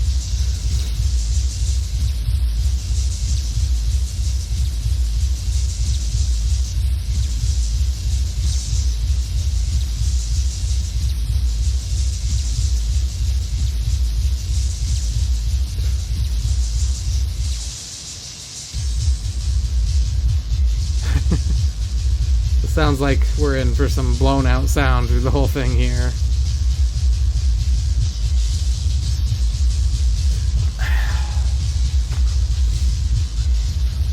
I really do. I do wonder if it's the browser or if it's Discogs. Here's the link.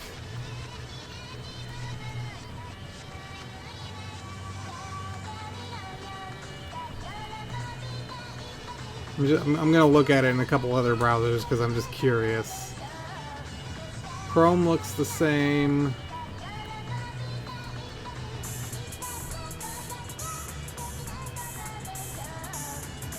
Edge looks the same. I think it's Discogs. I think it's on their side.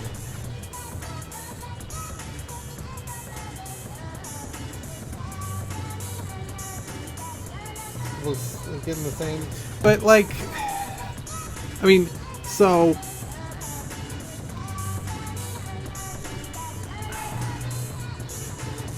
my iTunes is doing that for a couple of the tracks also, but like these are just, so like I'm gonna take one of these and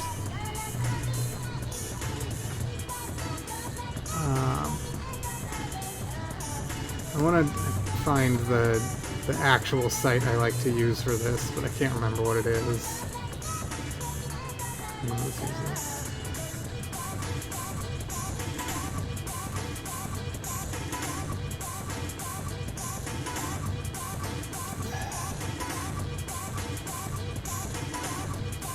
Can I just search this?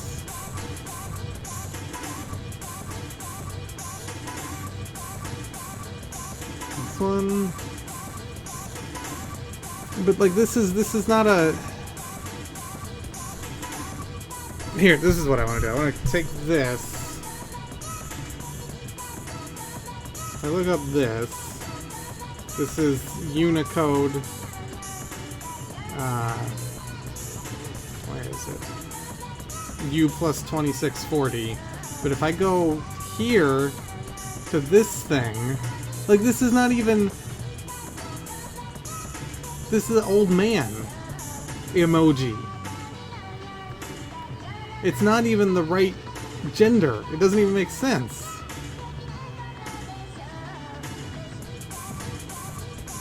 So if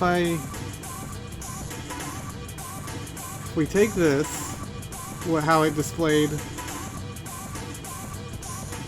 on Discord chat there, and we take this one as well. I'm not sure what the deal is with the first track, because I see something totally different.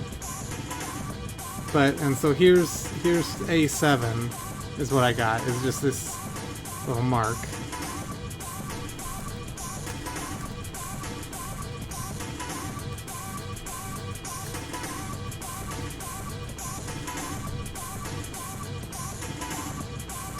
So it's showing me that I can switch them back to these.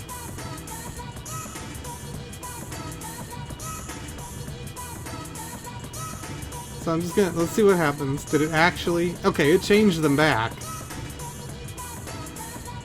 So this must have been some kind of processing that Discogs did at some point, I would guess, because it's not, unless, what if I look at this? Oh, what is this? This is different again.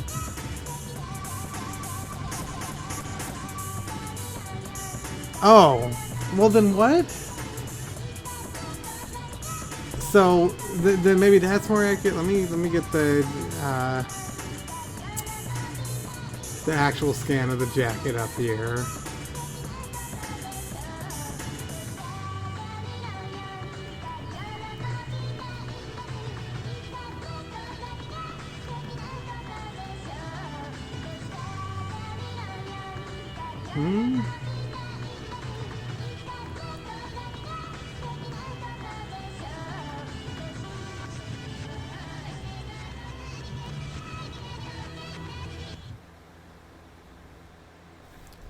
Okay. Well,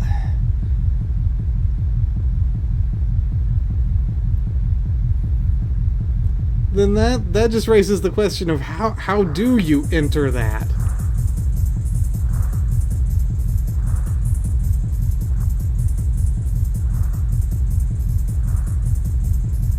Okay, I guess I'll switch it back.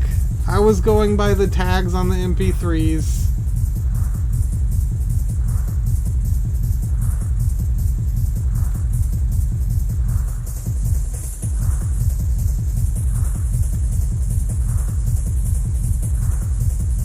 I'll switch it back.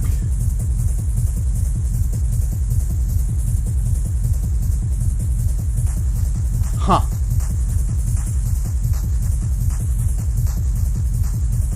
Yeah, that's clearly because if we do look at the original, the car and Ladybug shop, though I do wonder if that's the same car and Ladybug car, but like these faces are obviously just faces. I think these are the same car and Ladybug, yeah.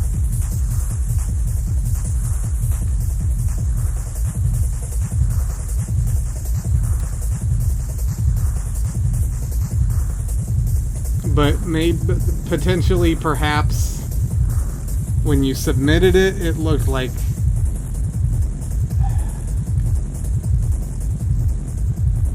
okay, so this is a browser thing. The faces, these did get changed, it seems, but the Ladybug is a browser thing, definitely. This is what I want to see it as, and it's really confusing because this is a text. This is a text character that I can highlight and copy as text. But when I copy it and paste it, it turns in to. So I don't even know how it does that. How this here displays as this black and white, but then when I copy and paste it,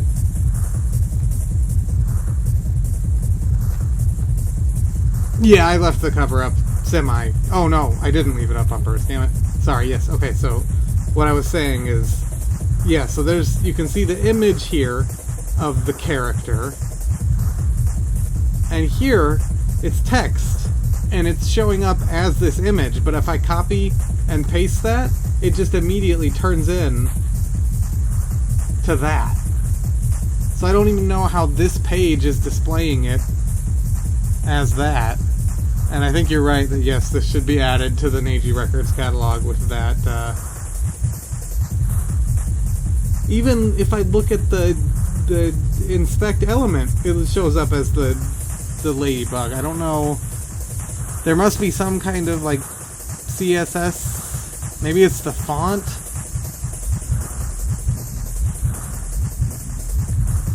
If I go to the view page source, yeah. Even in here, yeah, it all shows as these. I hate that. So like, what's this? This pig? What's this pig? Yeah, all these. This is what these should look like, in my opinion.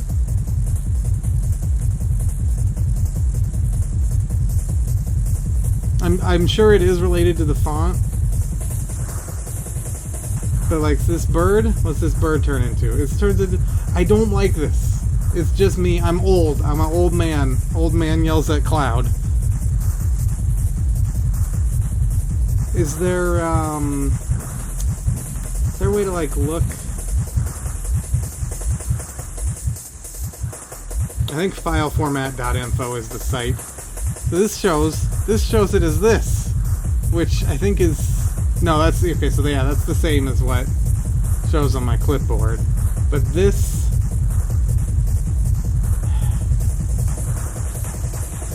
is it.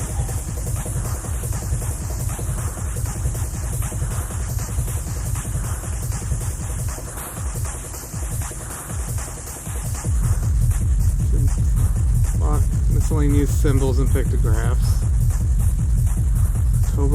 Added in October 2010.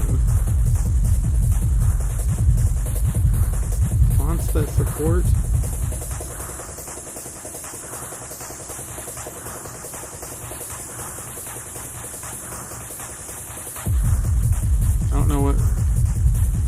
got all these different fonts that have it interesting. There's all these different versions. I like this guy down here. But, personal, just pet peeve. I don't like when text glyphs have color.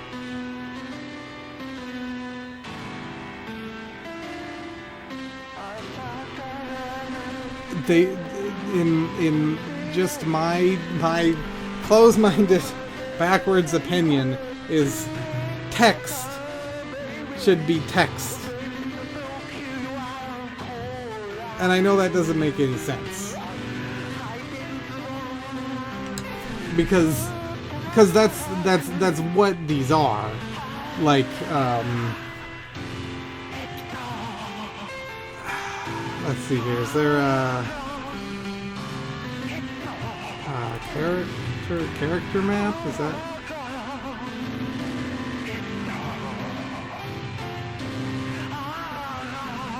It's hard to determine. This song is very interesting. What is going on this track?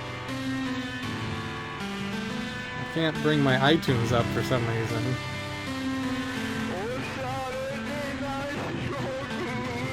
There it goes. Makoto Nakasumi. What is this?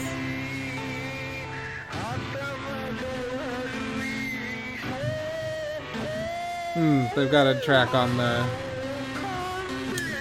Neuronet collab as well.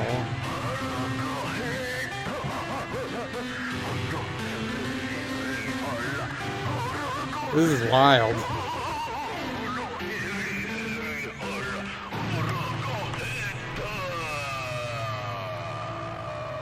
So what font? This is...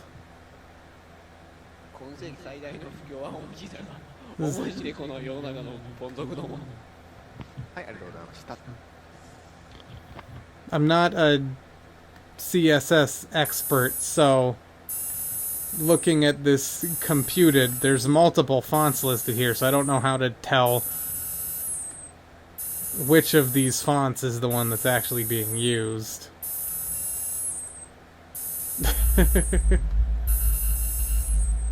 Oh, yep, it sure is.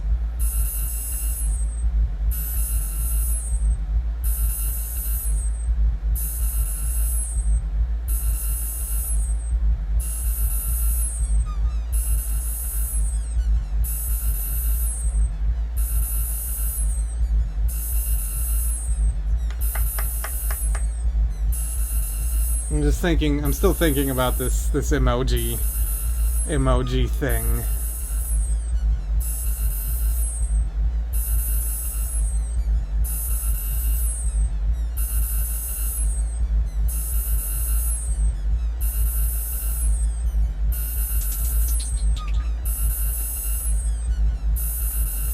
Because if we look, let's see here, at this point, you know, it probably happened automatically when it was edited. What is this? What did I do here? Why did I leave that? Okay, this is an annoying submission comment to make. I will cop to that. This is annoying. I did this? What?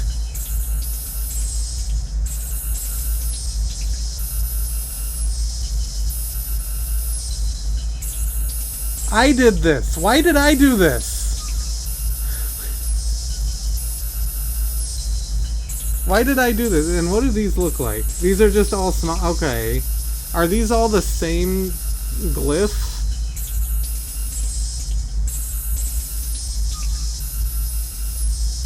Yeah, I guess these are all the same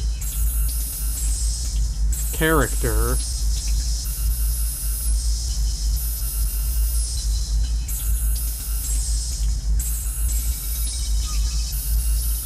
Yeah, they're all the same character. Oh, I did that.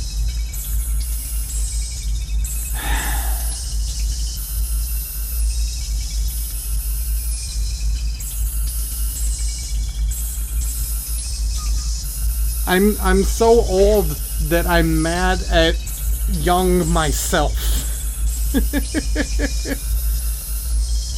So just to compare here, I can't believe I have zero recollection of doing this, and I clearly made an effort to match these faces.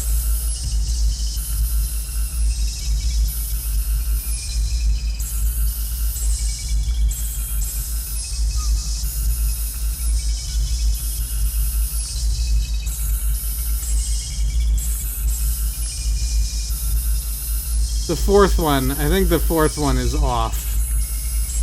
The rest are good.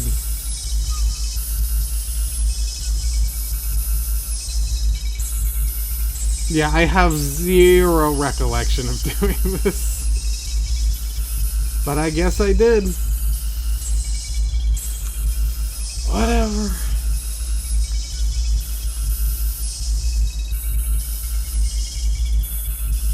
How long is that track? It's a minute and a half with no artist listed. I have no recollection of what the track is like.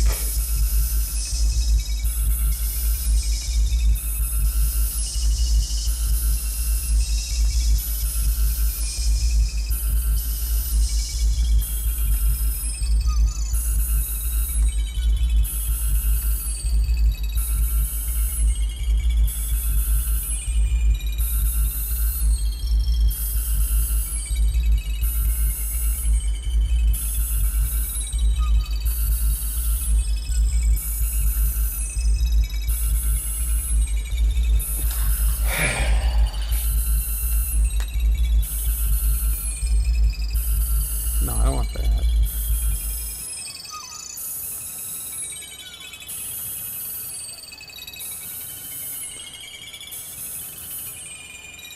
I'm trying to listen to, like,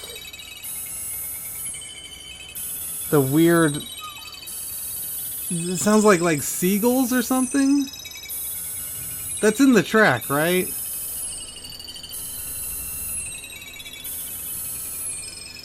There's like these little whining sounds.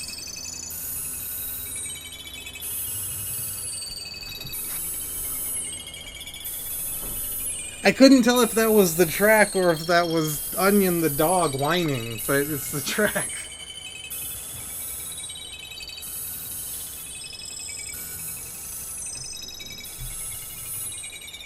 Okay, let's at least finish this bag worth of stuff.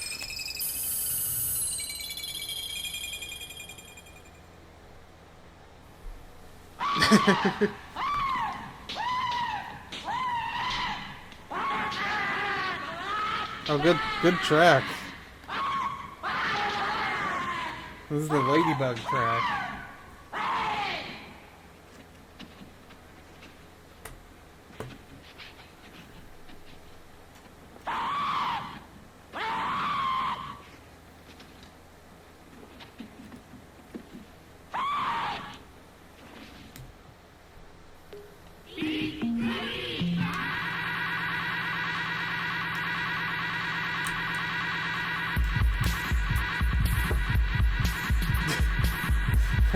That was people reacting to seeing a ladybug.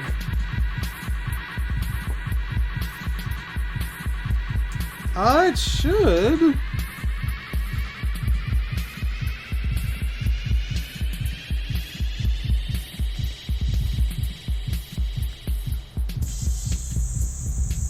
Is it just called Neji?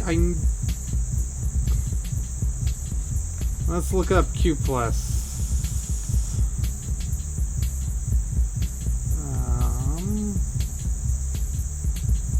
I really thought there was at least one release from the label on here. Maybe not. Maybe I was just thinking of this, which is re-release of Neji Records stuff. At least partially.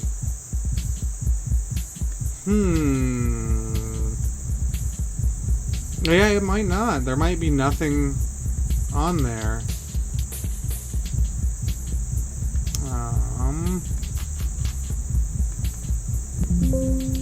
Yeah.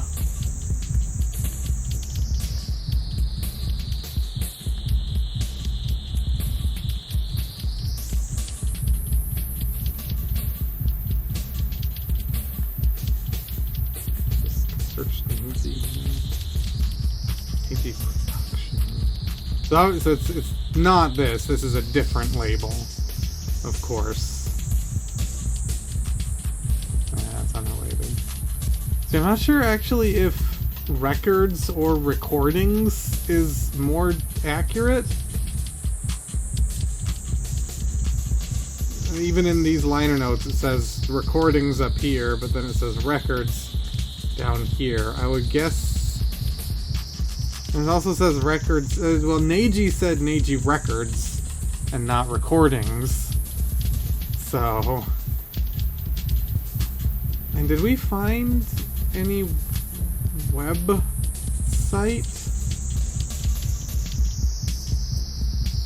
for him or his label? I know we were looking at stuff a couple weeks ago, but I don't think we actually found anything that had like details of Neji Records releases, did we?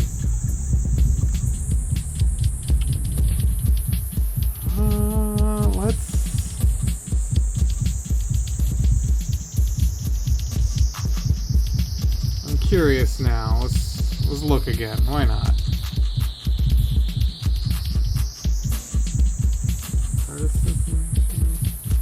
I know this isn't the oldest toy label page. Okay, this doesn't link to anything. Yeah, I think we need to go back to the older page. I know there was a URL on one of the CD compilations, I want to say.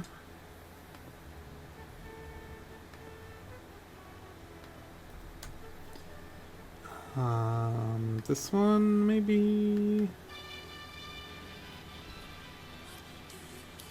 Oh, it was just the fly to URL. Did this have anything?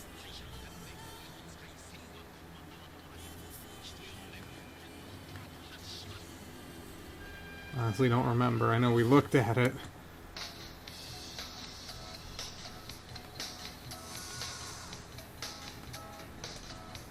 $2001, but does it actually? It just goes to the GeoCities. But I thought we found an older. No, that's not what I wanted.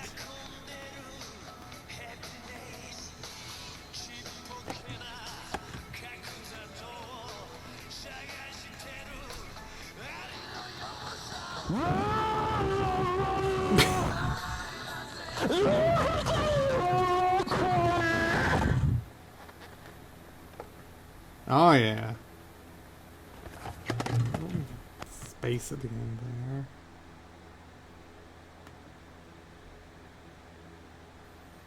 So this is 2000. Links.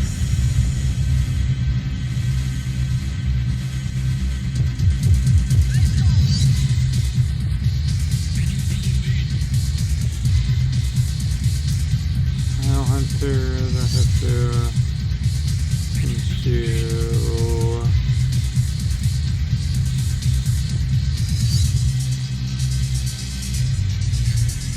No, nothing Neji here. If we go into toy label, nope.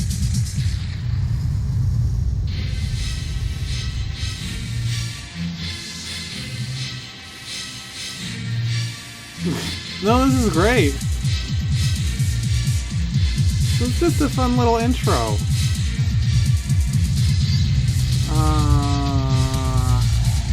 Do the old throwback. We want to go before 2000. We don't have much before 2000.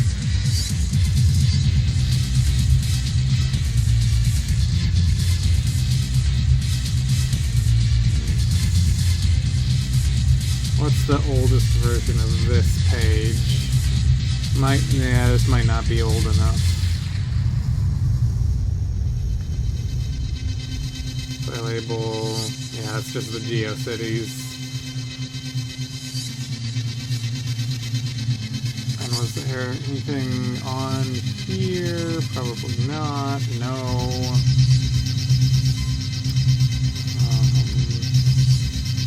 This the thing?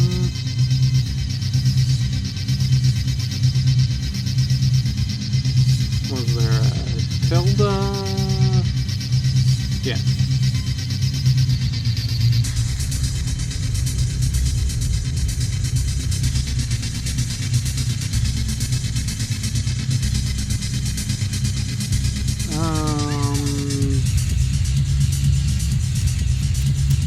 You can look at Speed King website. I don't know that there's is there a links page on here?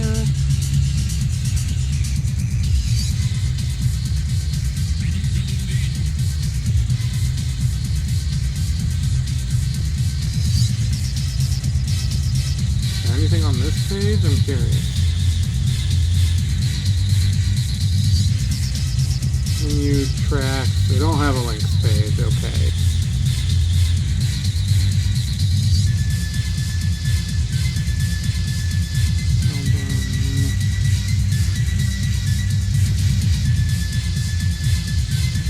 This is 99 is already just this, so even though the archive of this only goes back to, I guess, beginning of 2000, mid 2000s, this was his site as early as October 99.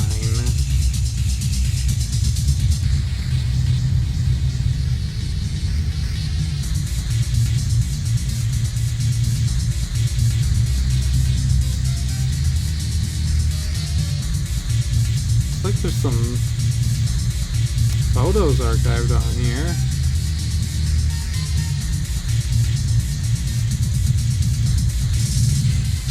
Some old speaking photos.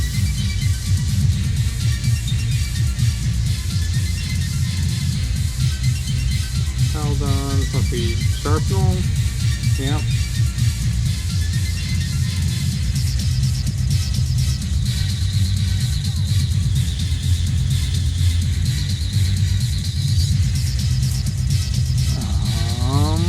I really thought I had thought we saw an older toy label website, but maybe not. I'm not sure. I don't know that there is anywhere to find info for those Meiji releases after all.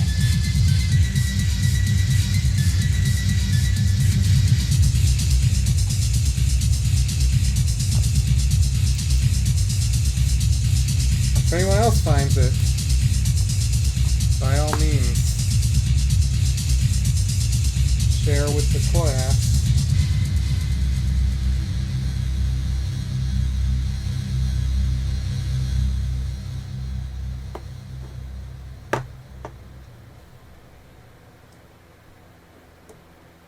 Well, I think that track was actually really good. It had a weird intro, but after that, it was legitimately just a really solid track. So we are now on the Meiji side. In fact, that was, wait a second. Sorry, I need to rewind here. I couldn't tell when one of those tracks ended and the next began. What?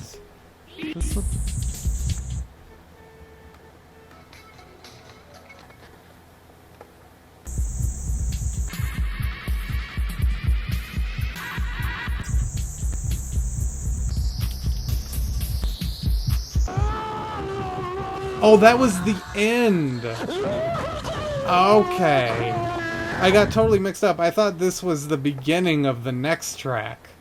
So okay, so that was a solid track with a weird outro and then just a solid track. Okay, back on track with the next track.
7? 1, 2, 3, 4, 5, 6. This one also? Do I have one? I do. Right here, okay. All is good then. Strange to me that any view of the back. No. But there's not. Okay, whatever.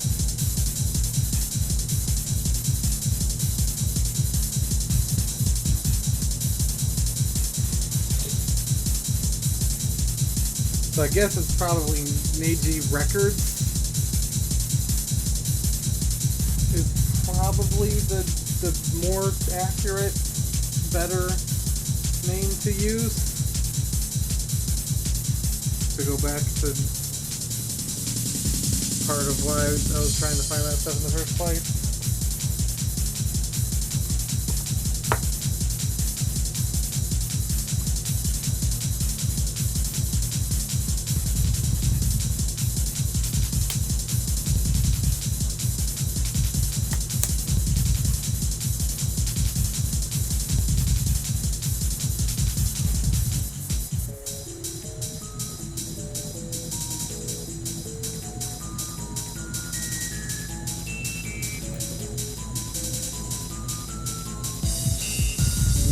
My other guy that's just saying, oh, it's in my hand. Where's the piece? It's in my damn hand.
Not right.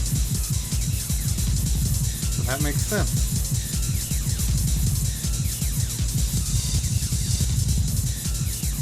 And then after that, and then this is upside down. And these snap on top. There we go. I gotta make 2 of these.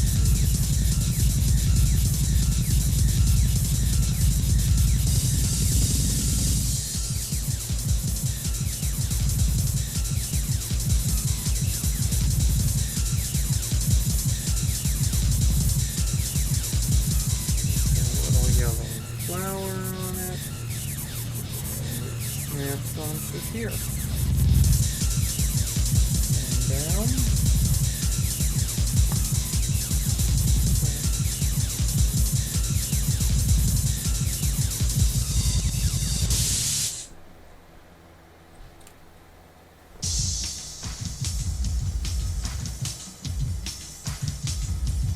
I do want to look through the different artists, especially on the Neji side of here.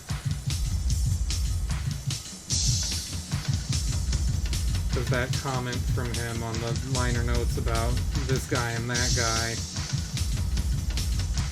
make me wonder if some of them probably are aliases for someone. Secret aliases.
take this hot dog bun,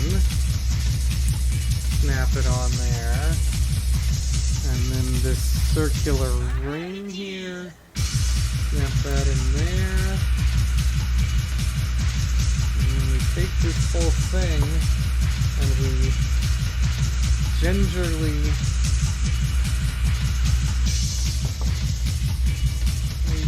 supposed to snap into here? Yeah. They're doing some crazy stuff in this set.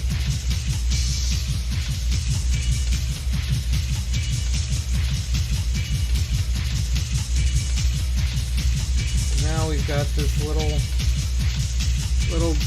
dangly ring with a hot dog bun on the end of it for whatever reason.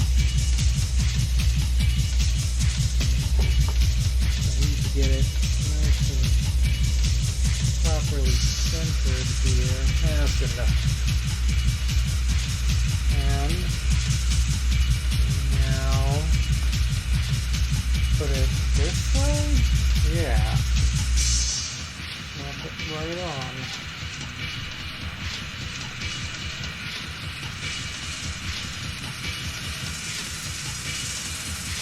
It sits right on top of there. There's still no floor, which is interesting.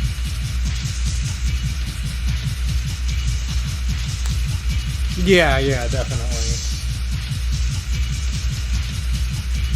And then spin this around. And this goes here.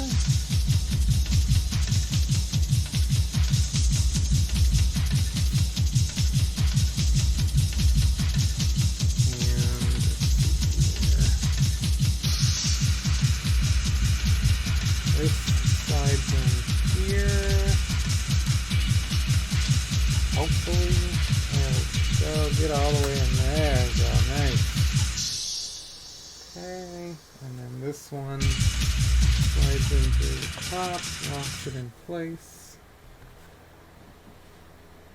How much time we got left here? Good 15 minutes left. That's perfect.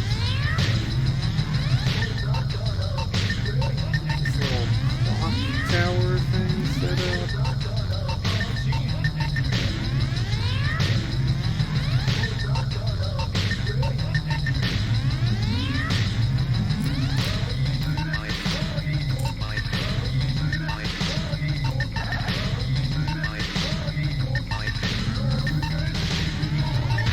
Sticker number 46.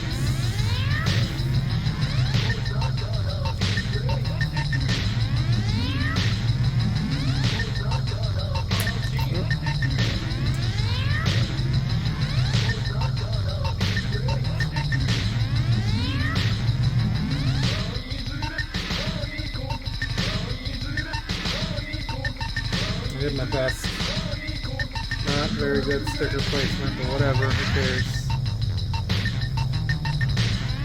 And this is supposed to snap onto here, okay.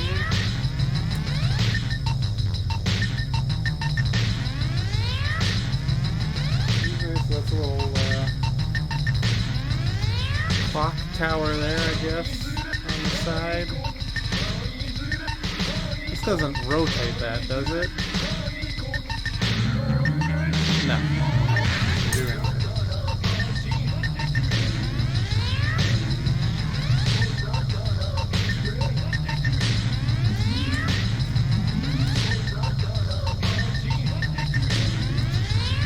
Where are we going right now? I don't know. It's back over. Goes here.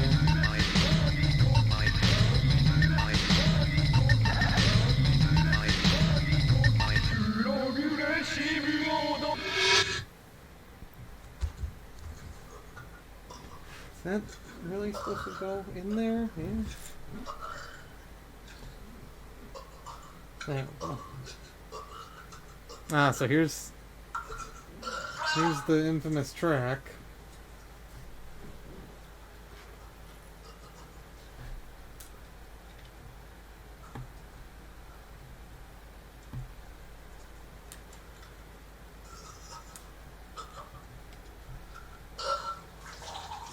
Oh, this is the puke. This is the puke track. Okay. Ugh. That's nasty, man. Gross. Yeah, you requested this. This is on you.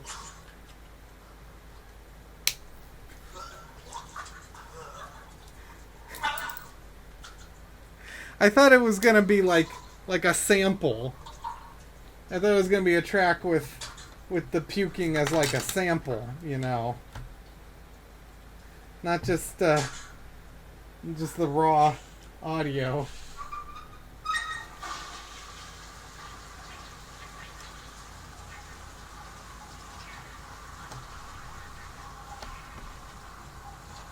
So that's something.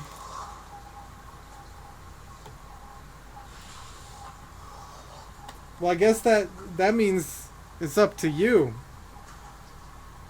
to sample that track.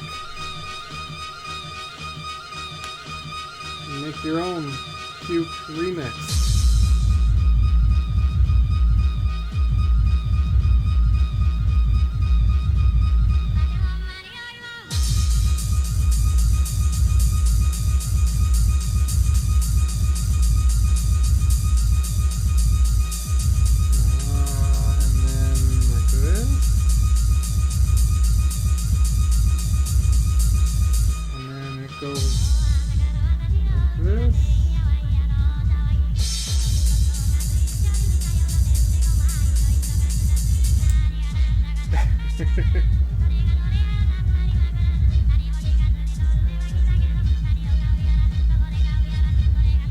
Yeah.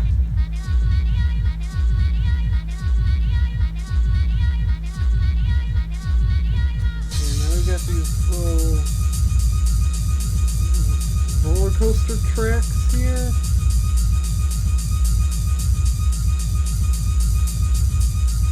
Put one here, one here. And then this goes here. And then this goes here.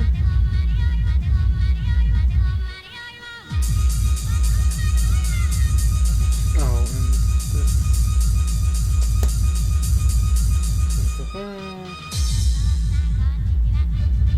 Get these all properly 100% centered. Good enough. And then this snaps on. How? That doesn't even. Oh, is it upside down? No? Yes? Yeah, it was upside down. Huh. Okay. We've got this assembly on the side going on here now. We'll see what that develops into, I guess. A couple extra things to do here, looks like.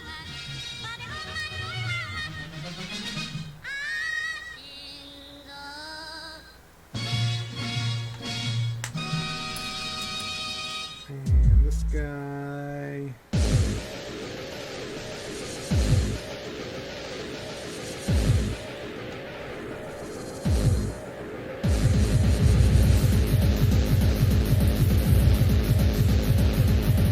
These two guys.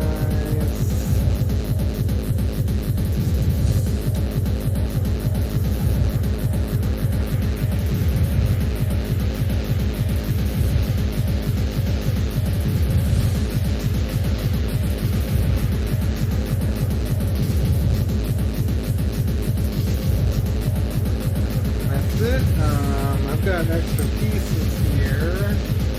Where are they supposed to go? Two of them go here.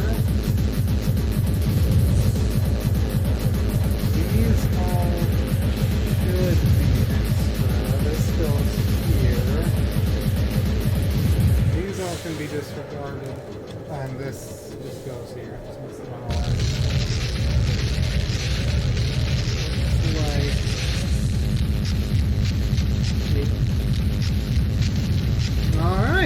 we finished 2 bags today out of the like 50 bag set, so at this rate we might finish the set at the same time as we finish the Toy Label Archives. But there's our progress. Got a new tier of building added there.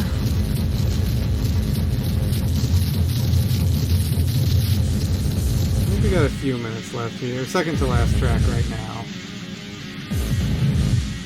I am curious, just real quick, to go through the artists on the Neji side here. I'm guessing none of them, or very few, show up on anything on Discogs, but so far that is the case.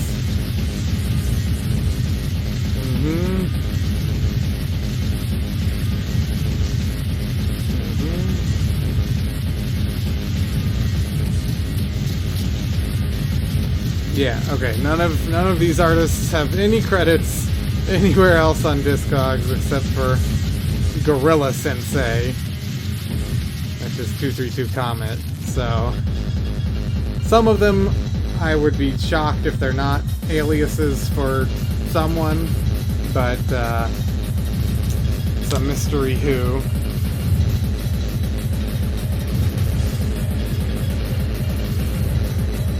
Should I credit Q Plus or Neji or whatever for B5, since he does acknowledge that that's him puking in the audio?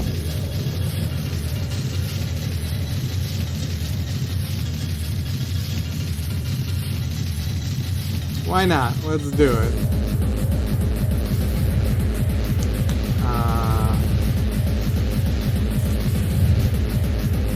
I'll do it under Neji, which is, I think, Neji 2? Yeah.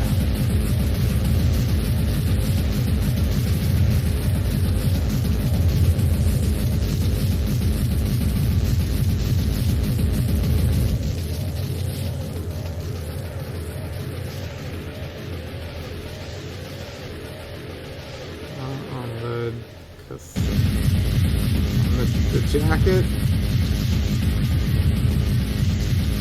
And let's go ahead, we can add also the Neji records.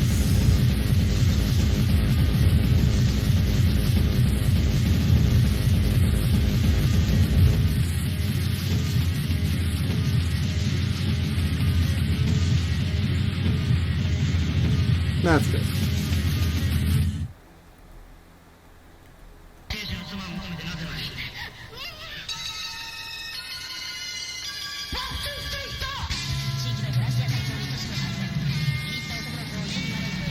The way the liner notes are worded, it was on purpose.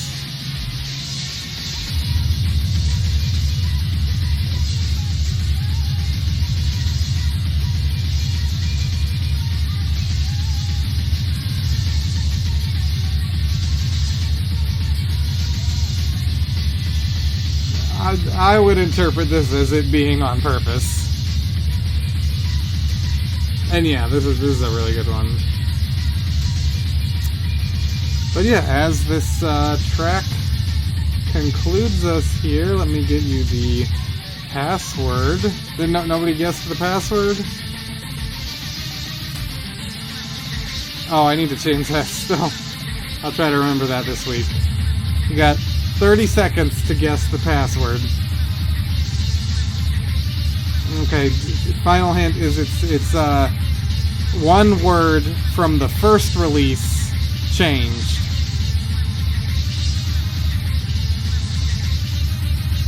$20 seconds.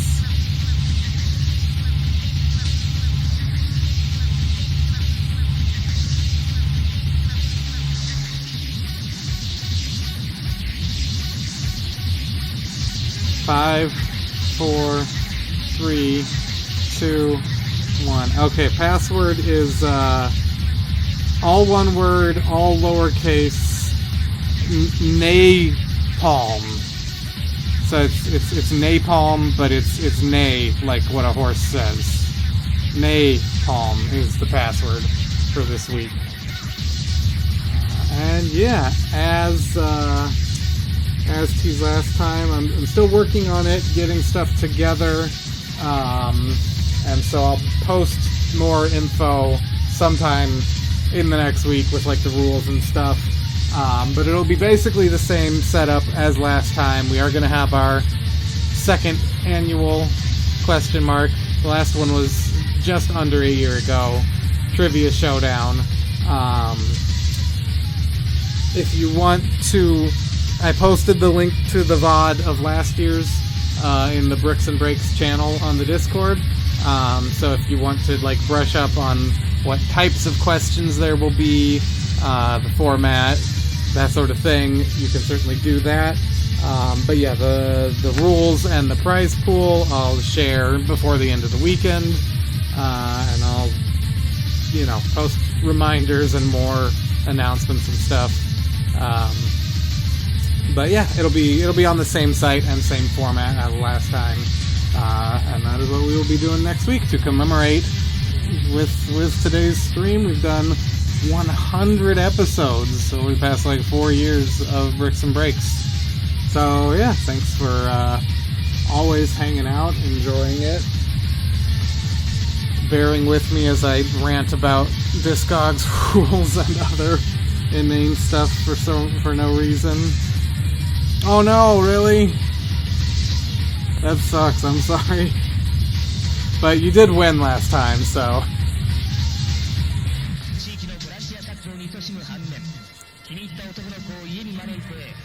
Oh yeah, we are coming up on that's it. End of the stream. Thanks for joining. Have a good weekend. Have a good everything. See you next week for the Trivia Showdown. Peace out.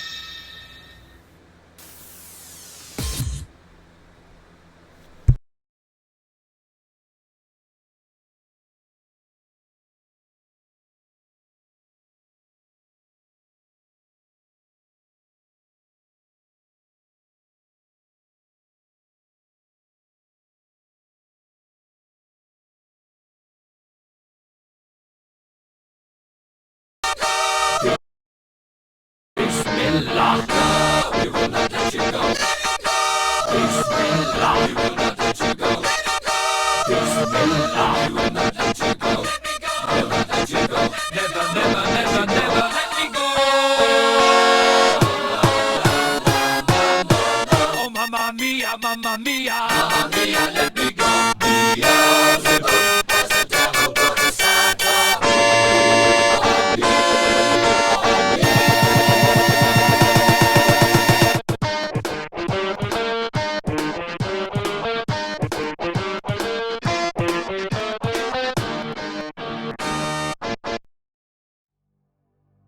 on me.